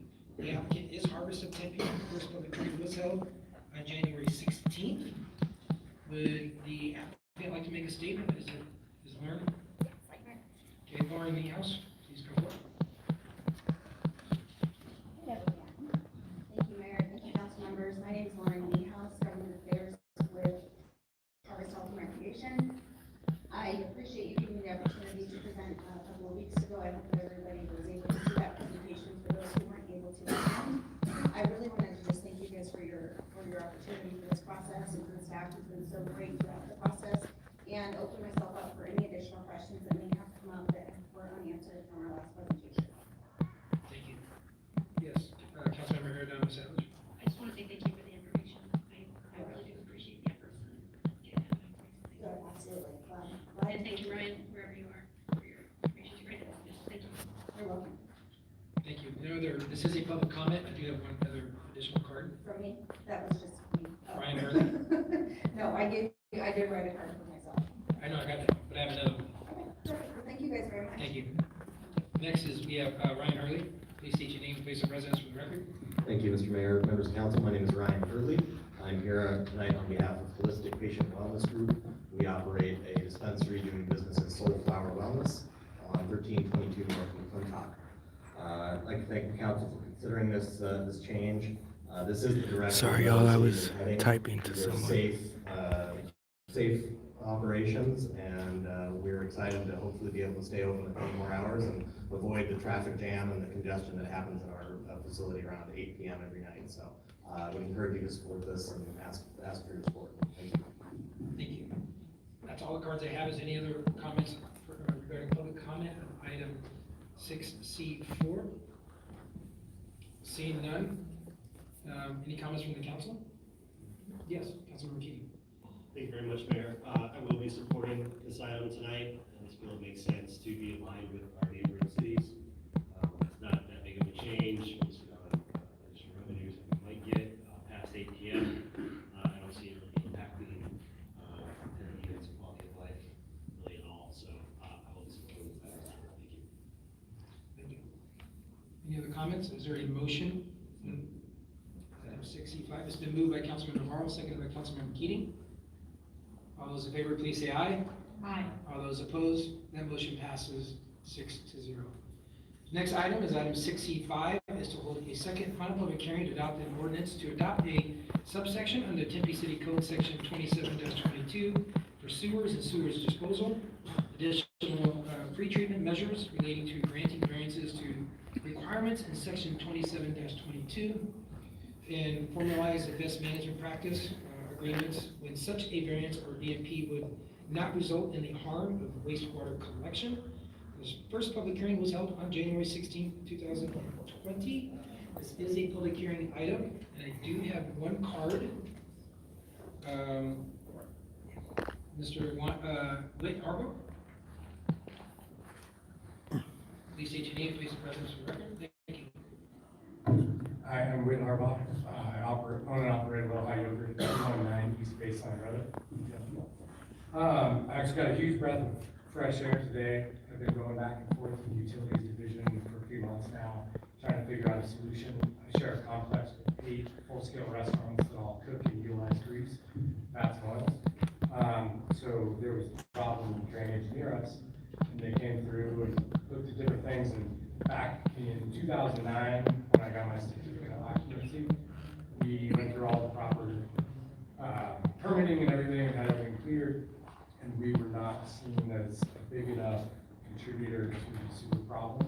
So we were not required at that time to have a grease trap or grease installation deal.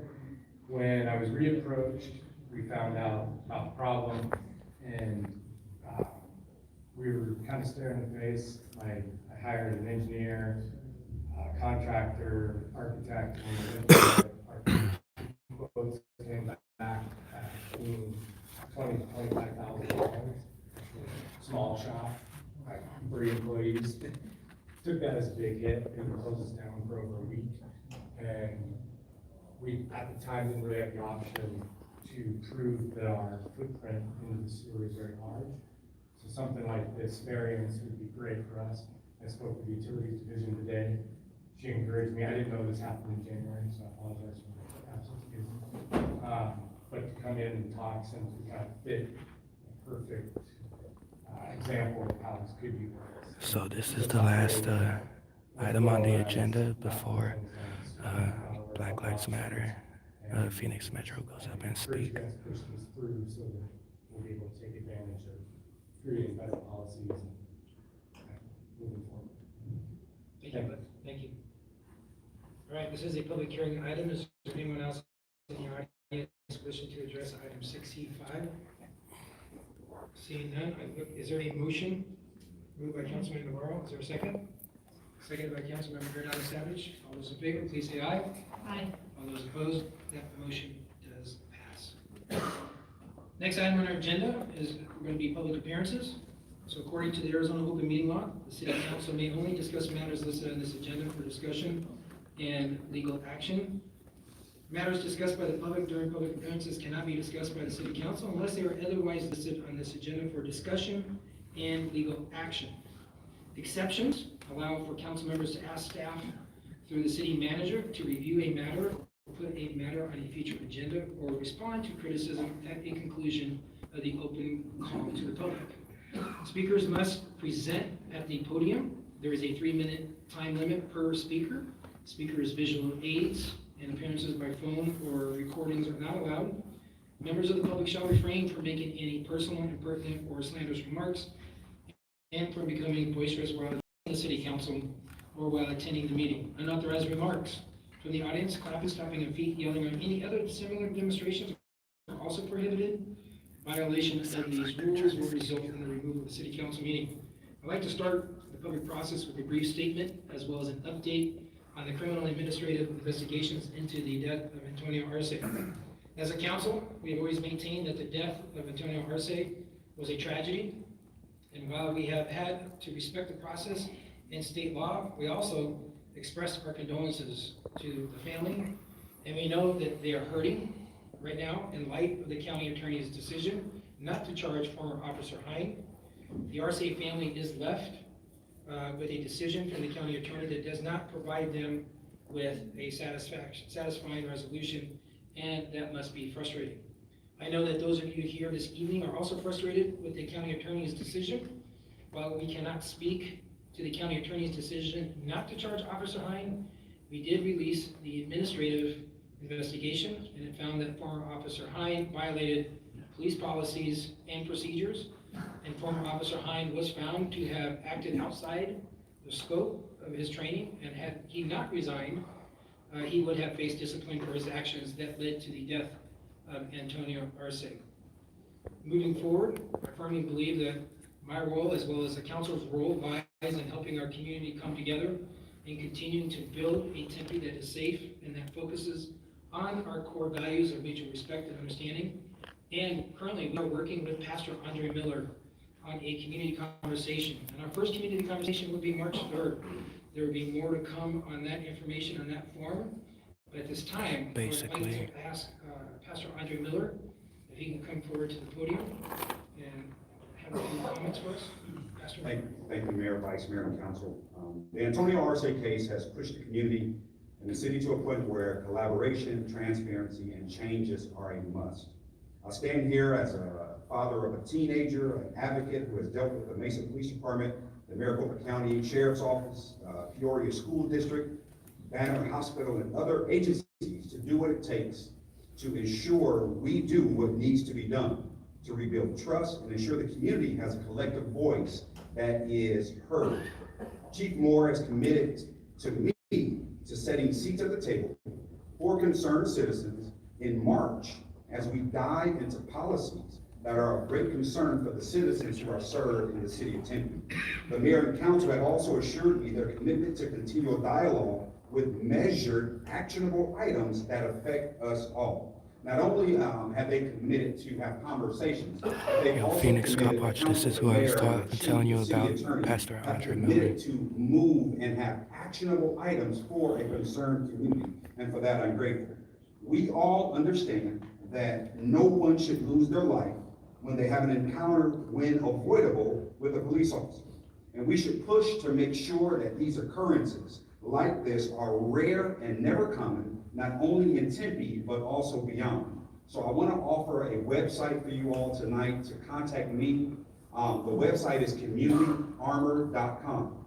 communityarmor.com. If there is any resident in the city of Tempe who has a desire to be a part of this transparent process as we move forward, please reach out to me. I'm available to talk, I'm available to share, and I look forward to being a part of the process as we make Tempe better for all who live, all who work and all who travel through its city limits. Thank you, Mayor, Vice Mayor.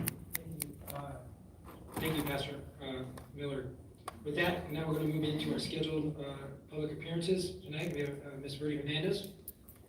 Please come forward, state your name and place of residence for the record. She's outside. They won't let her. So you can come in.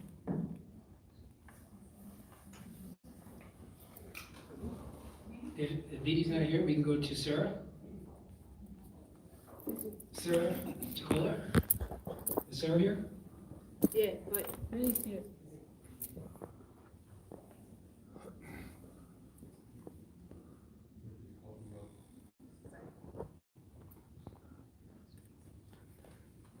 Hi, good evening. Please state your name and place of residence for the record. Yes. Good evening, everyone. My name is Speedy Diana Hernandez. I am from Phoenix. And I am here today. I am the Director of Bullet in Action, which is an organization that works across the state, specifically in Phoenix right now, advocating for changes in police departments. I'm here today because of where Tempe has been in the last few months, but also think the opportunity that Tempe has now to move in a different direction. As an organization that works with police departments, that works with people of color, that works with people who have been hurt and feel a lot of pain in their interactions with the police departments, we know that this is hard overall, but we also know that the trust between communities and policing are fastly growing in distance and deteriorating, because both of the televised and the non-televised incidents that people of color, specifically young people and women, have experienced. And so today we're just here, a few weeks ago, Mayor Mitchell, we heard your support and commitment for civilian oversight of the Tempe Police Department, right? A civilian oversight that would allow firing power and subpoena power. And that is, when we heard that, that's something good that we wanted to just echo, that cities across the United States are facing this crisis in this moment, that are in this place of wondering, what do we do when the distrust between the new majority and police department is growing, when there is very little, sometimes hope of how do we move forward in these moments. And so just wanted to come and offer our experience and also our support and what are some ways that we can move forward. We work with different cities nationally and in collaborations, but also with Phoenix Police Departments, and sometimes it is more friendly, sometimes it is less friendly, but we have been able to work together. I think the most critical voices and people directly impacted are necessary, because that's how we know when we're truly moving forward, when the most critical voices and people with families who are in pain and hurt can agree with the changes that are happening. Some steps that we recommend is for a few review and assessment of the police department policies with national best practices, specifically around the use of force policy, immigration enforcement, the report writing policy, the transparency protocol after critical incidents, the family response and the communication with families after critical incidents, a review of the practice of early intervention system, of the de-escalation practices and policies, of mental health calls, response, and practices. Those are just some areas that are both in policies and practices that can be reviewed by the city of Tempe that have been done in several other places. That is the time? Yes, Okay. it is, if you could just wrap up now. Okay. And just to finish that, like, that work must be done, but it must be done with the families that are directly impacted. It must be done with community groups that are the most invested in this issue. It cannot be done by the city alone. So we just wanted to follow up and offer our support in any of that process, and hope that you take the steps necessary to start moving Tempe in the right direction. Good job, Vinny. Next is Sarah Tacola, and just so everybody knows, everyone has 3 minutes, and then if you could, there are kind of lights, so you guys, green and then yellow's about 30 seconds left. Thank you. So I'm happy to see that you have learned from this experience. It's sad that it took the death of a 14-year-old, but perhaps this loss will prevent many others.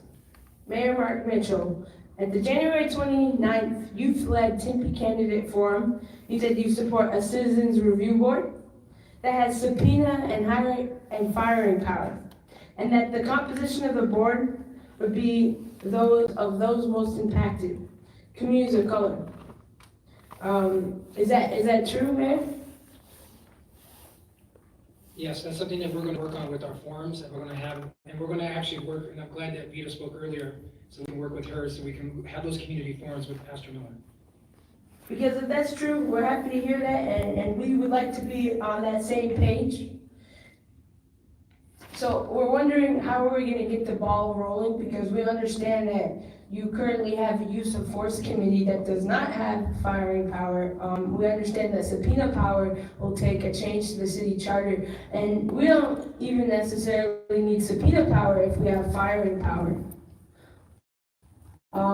We'd also like to make sure that we have a seat at the table, and I think that you have a great model to look after that we're working on right now in Phoenix with Phoenix's Civilian Review Board, which we're drafting with District 8 in a community coalition. We would like to see a similar community coalition here. It's really important that, that it's not just a few tokens chosen, but that we all have a seat at the table, especially those of us who've been here since day one. In addition, we want to make sure that with the Civilian Review Board, it has the same pillars that we're pushing for in Phoenix, that it is independent, investigative, transparent, and community-driven.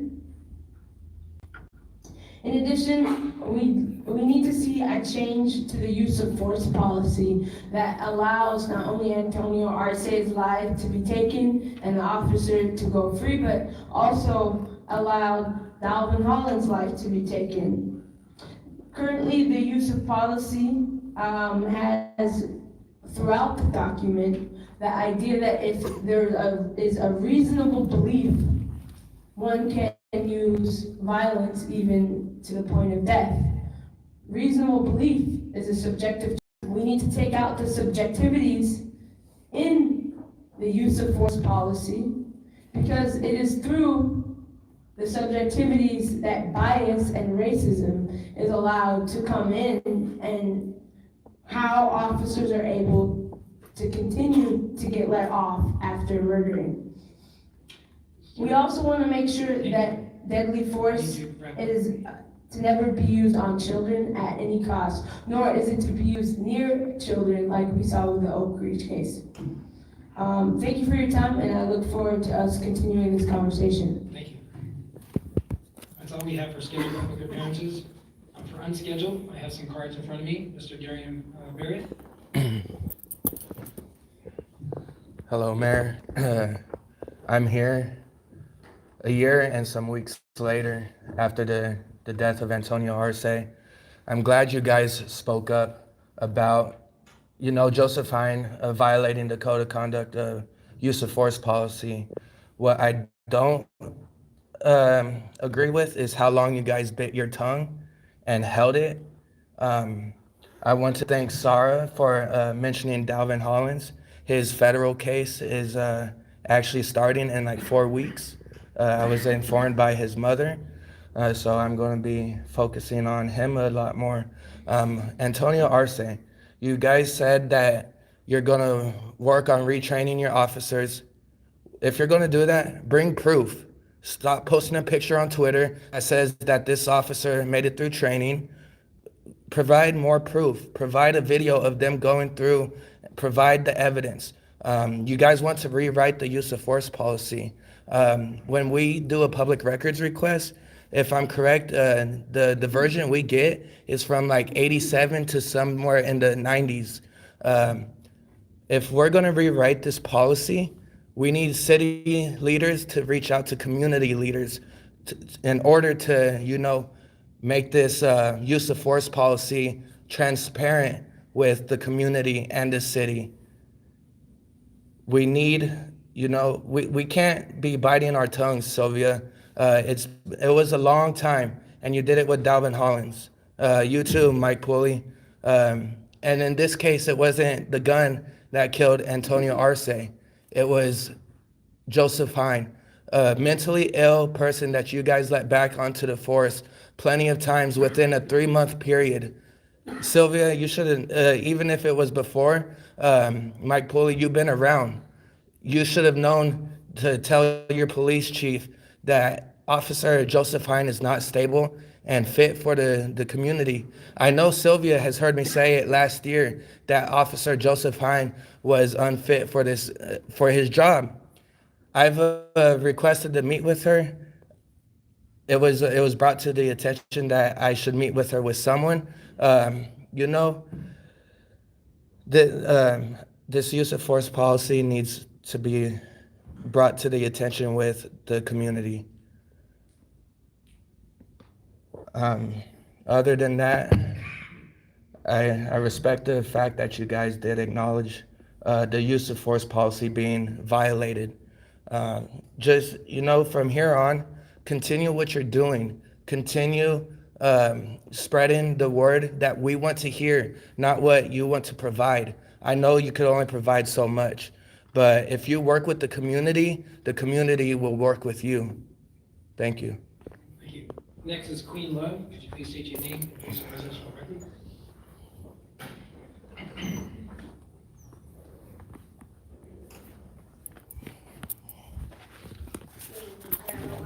And I am a resident here in Tempe. I also work here in Tempe. I am here to support Fuentes as well, but I'm also a mother of 4 men, 4 young men. And so therefore 2 of them are with me. Where my direct concern is what has occurred. And it hasn't just occurred in Tempe, it occurs everywhere across the world.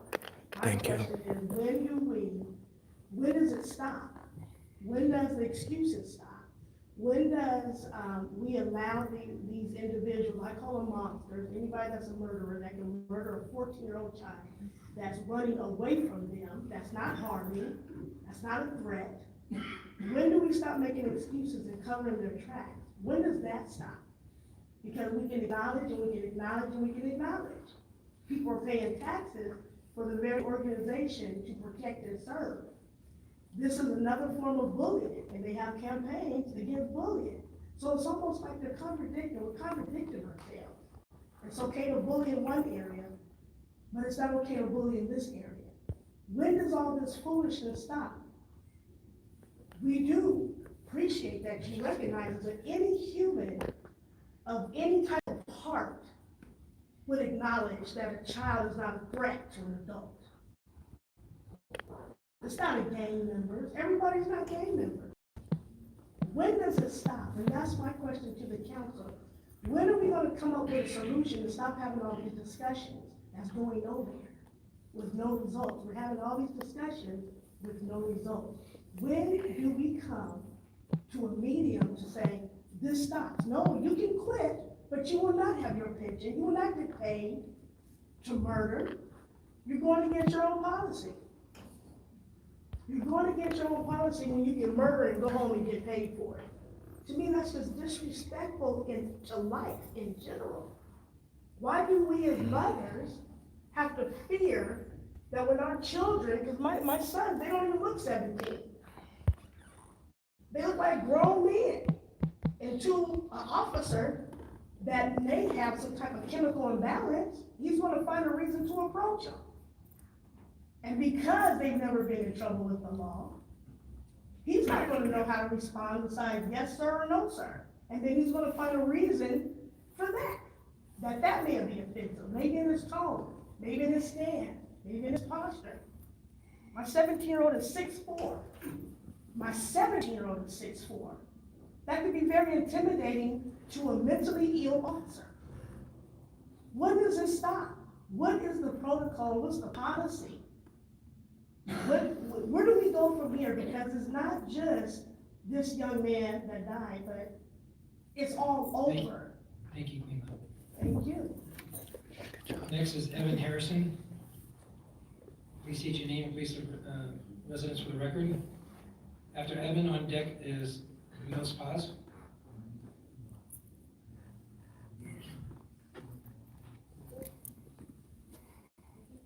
Good evening. My name is Evan Harrison. I'm a resident of Mesa, and I'm a new member of Lucha and MCC. And what was it? So Antonio Arce was shot and killed by Officer Joseph Hine. He was 14. He was holding a toy gun, which Hine believed to be a real gun, which was recorded on his body camera. Hine was awarded early accidental disability retirement after the incident. He faced no criminal charges, and as far as I know, he still faces no criminal charges for this incident. The use of force policy should be reviewed, as has been previously stated. Reasonable belief, need of force is a subjective thing, and racism definitely plays a part in that. And officers should be retrained as aforementioned evidence of this training, not just, oh yeah, we trained them. We need to see that you have been doing so. This, so as far as the law, first-degree murder is any intentional murder that is willful and premeditated with malice of forethought. Second-degree murder is intentional killing that was not premeditated. The sentences for these, for first-degree murder, 25 years to life. The sentence for second-degree murder is imprisonment for 10 to 25 years. This is definitely murder. You may argue whether it's first or second degree, but it is murder.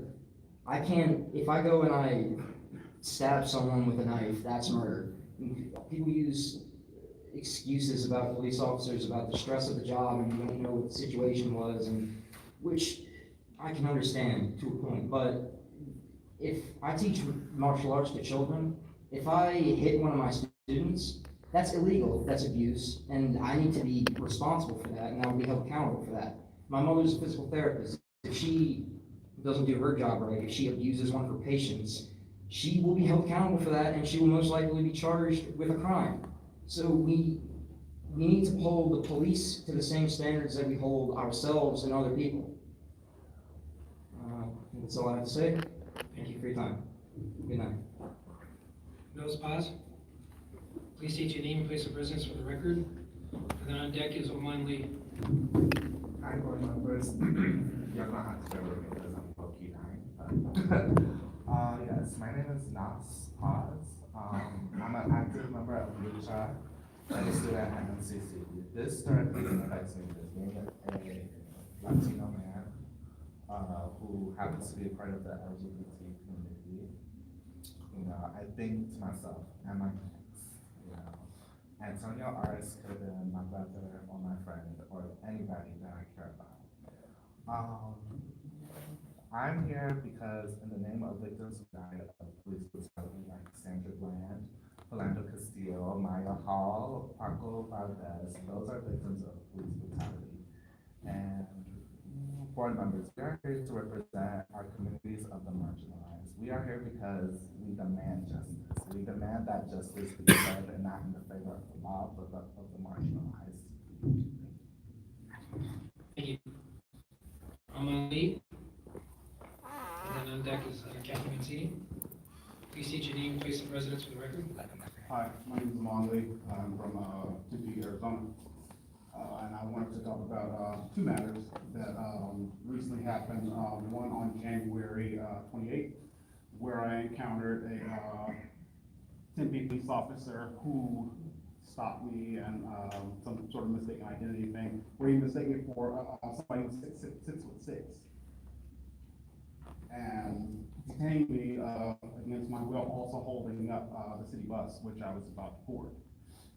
Second thing that I wanted to address was on February 4th. I don't know if anyone saw it in the news. The 4-year-old boy that was picked up, tossed, and kissed. That was my son.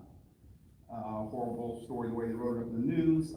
I did chase the man down on foot, corner him inside the store. Till the police came, he was arrested. They charged him with felony assault against a minor to let him go on Saturday morning at 5:30 a.m. and drop charges.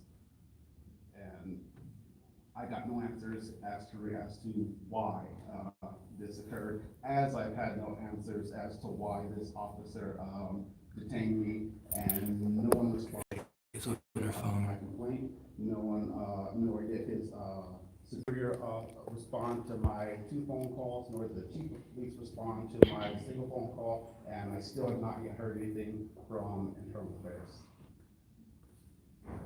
That's Thank you. Thank you. Captain Risley.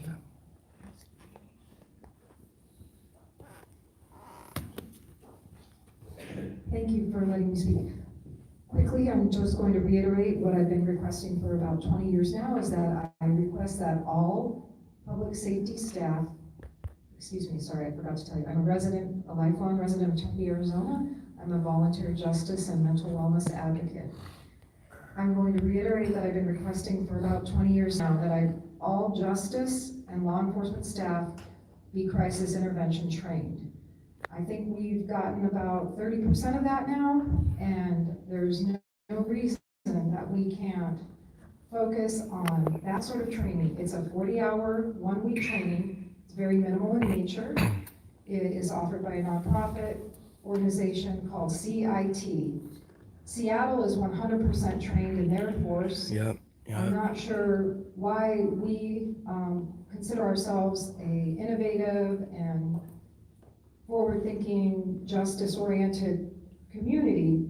And the excuses I've gotten over the years from past council are, oh, we don't have the money, or we don't have enough officers out there to be able to send a handful to training. Well, I'm sorry, but I think that free training from CIT or whatever it costs in kind to cover the officers' salaries and time off the streets or their offices would more than make up for what lawsuits cost. So please, I encourage you to, again, consider training 100% of our justice court and complete law enforcement staff, which includes administrators and officers. Thank you. That is all the cards I have. With that, we're going to be adjourned. Yes? So we're prescribed. Vice Mayor Cubey. We're prescribed in what we can talk about. We can respond to criticism, and we can direct the city manager to take some action if there's a consensus here in the council.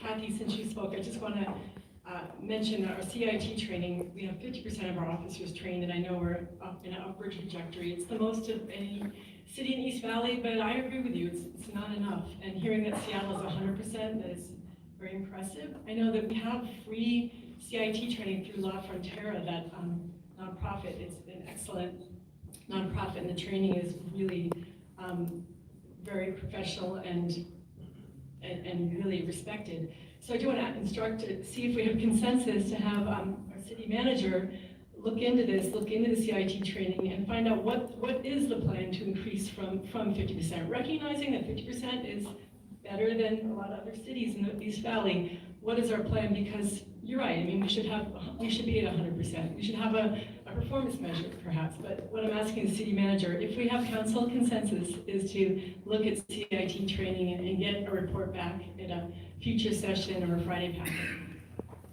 That's one thing.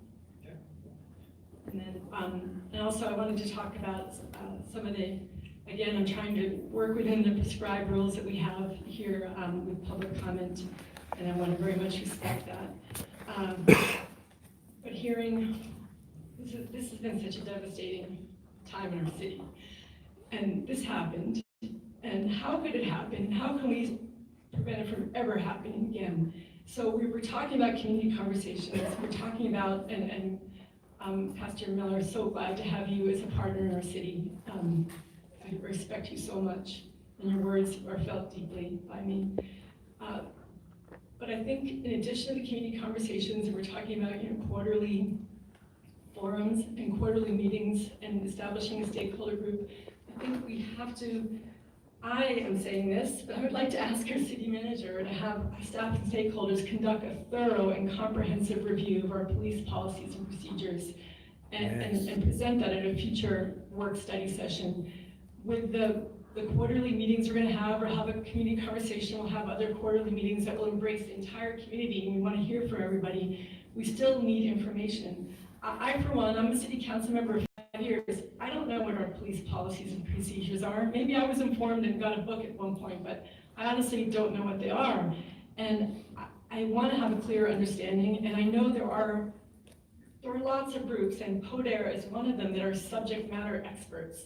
They bring They bring passion and hurt and anger, but they bring subject matter expertise, and they're lending that subject matter expertise to the city of Phoenix. And there's been bumps on the road, but we know there's progress being made.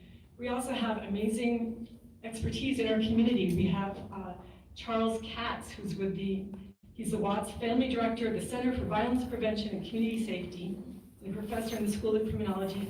He just came out with a book very recently, 13 Key Reforms in Policing. He's a resource right here in our community.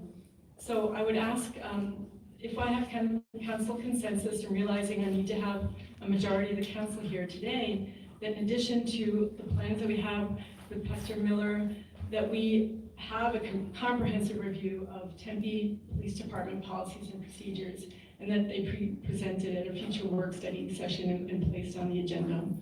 Some of those procedures too will involve looking at a civilian review board and whether it has subpoena power, firing, hiring power. I was very interested to hear that the mayor is in support of that. That is a policy that we have in our city. We have a use of force committee. It meets very rarely, and will meet on the Antonio Arce case at a date to be named later. You know, it has to go, we have to go through the civil procedure before that can happen.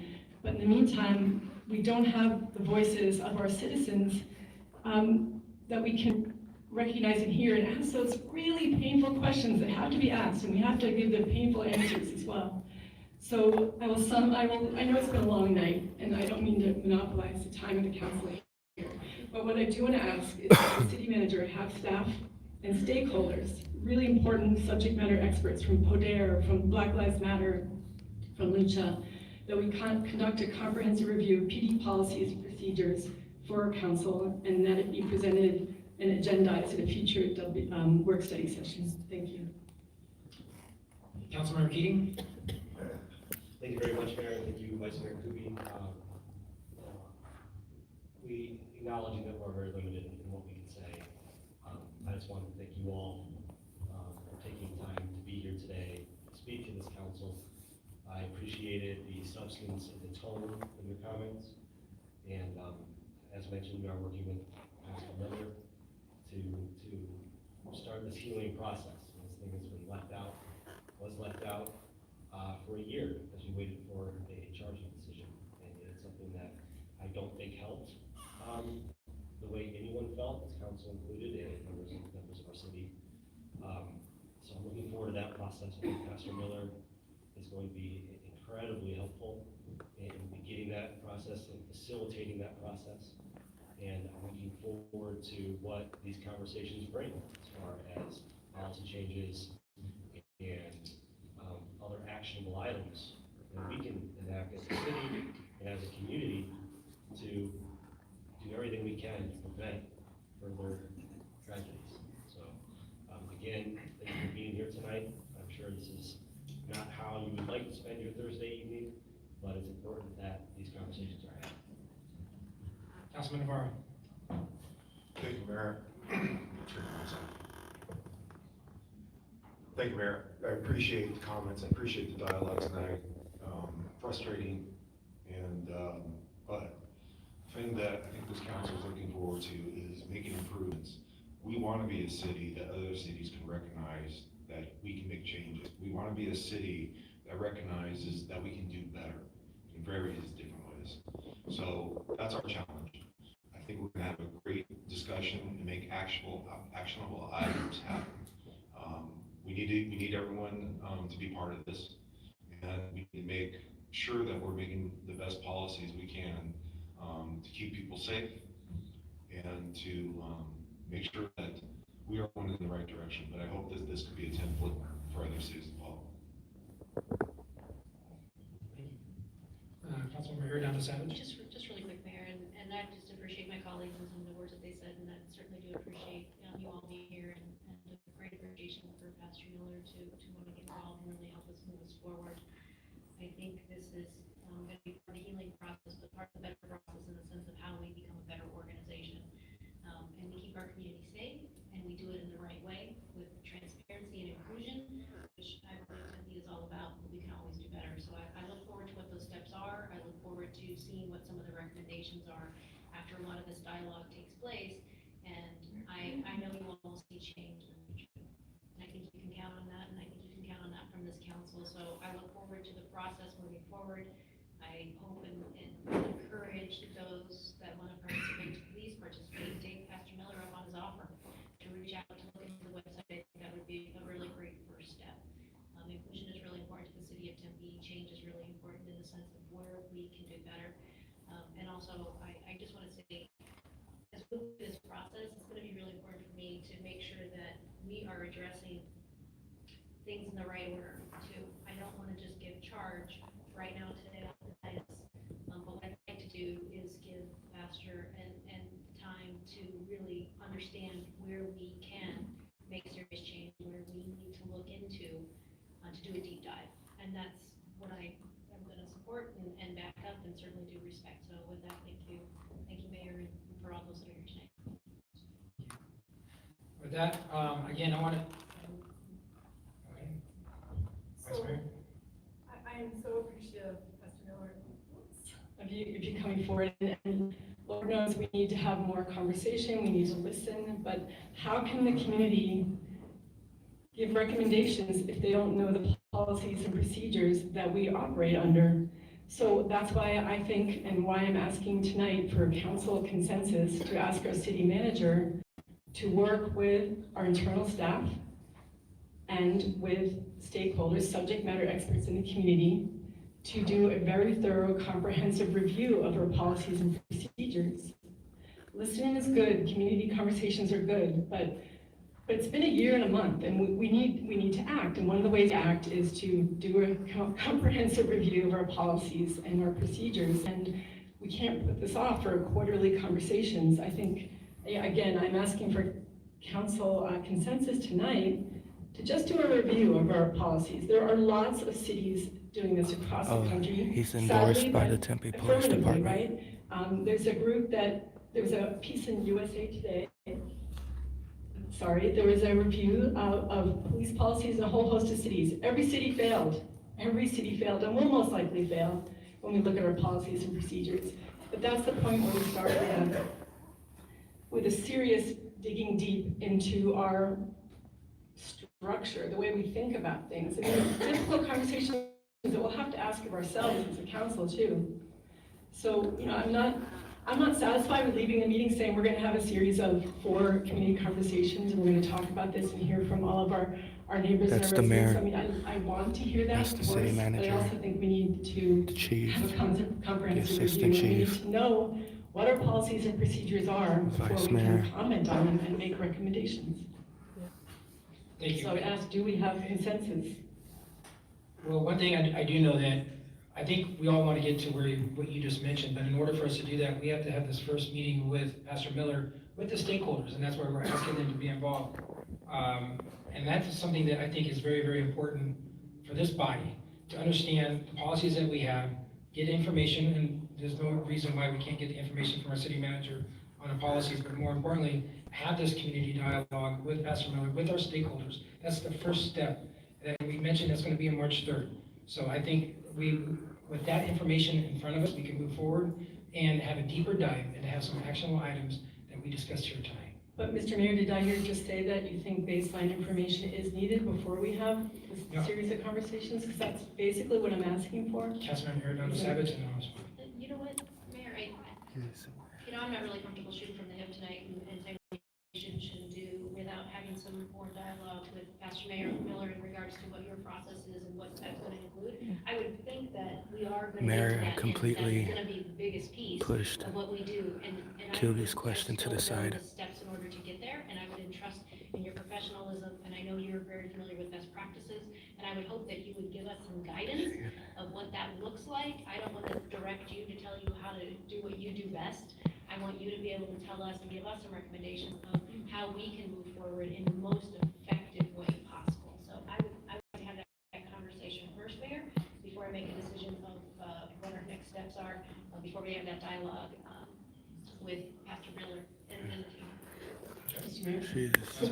What is that process, though? I mean, that's what I'd like to see more clearly defined, and maybe we put it on agenda for work studies so we can discuss the process, because I'm just afraid that, a series of quarterly meetings is just gonna drag on. We know, I think we've heard tonight, I think we've heard over the past year that we wanna have more actionable information, and we know that the city of Phoenix is working with a task force that are lost in the nitty gritty of looking at every single line of every policy and procedure. And I feel like to put it off we need to do community conversations, and please don't misread that I'm saying that we shouldn't do that, because we want to hear from everyone. But we need the deep dive with subject matter experts, and we need to have a baseline of information about what our police policies and procedures are.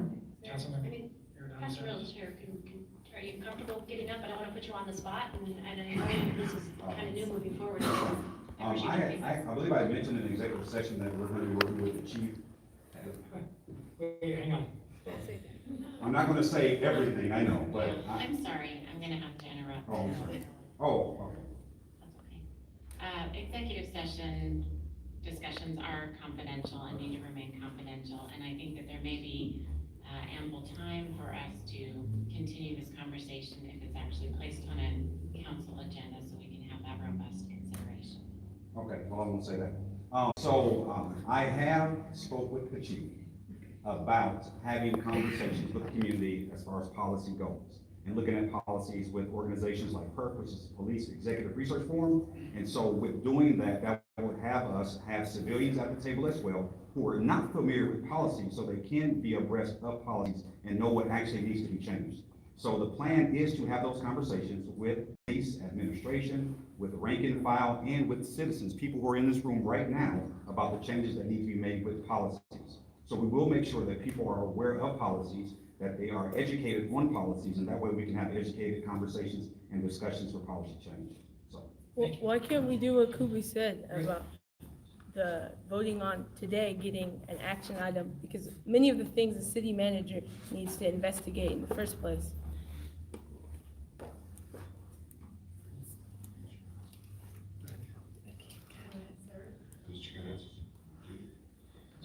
Kubi had asked to vote today about doing an investigation. Not to vote, but to seek consensus to ask the city, because that's what we can today with our kind of prescriptive agenda and the open meeting laws.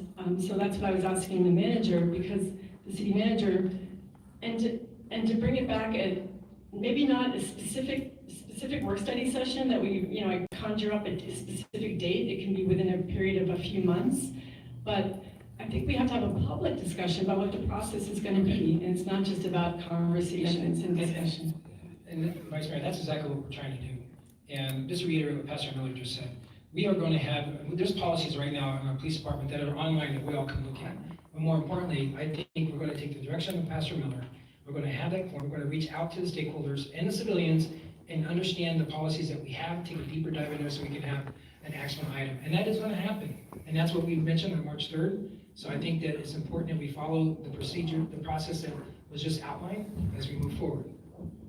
With that, Councilmember, is it? Anybody else? No. Okay. With that, we are adjourned, and we look forward to having our community conversation.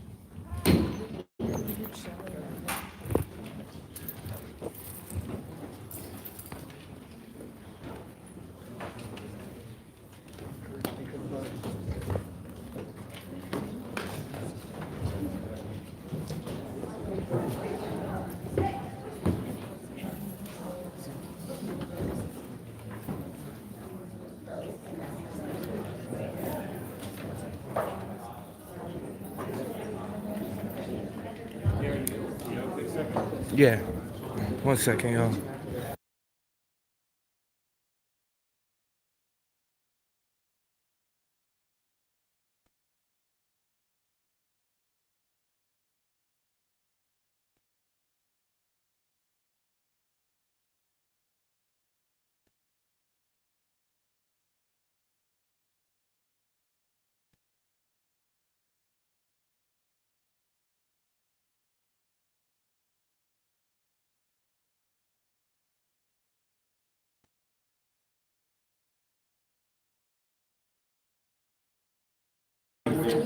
All right, y'all. There's some things that we're going to need to talk about.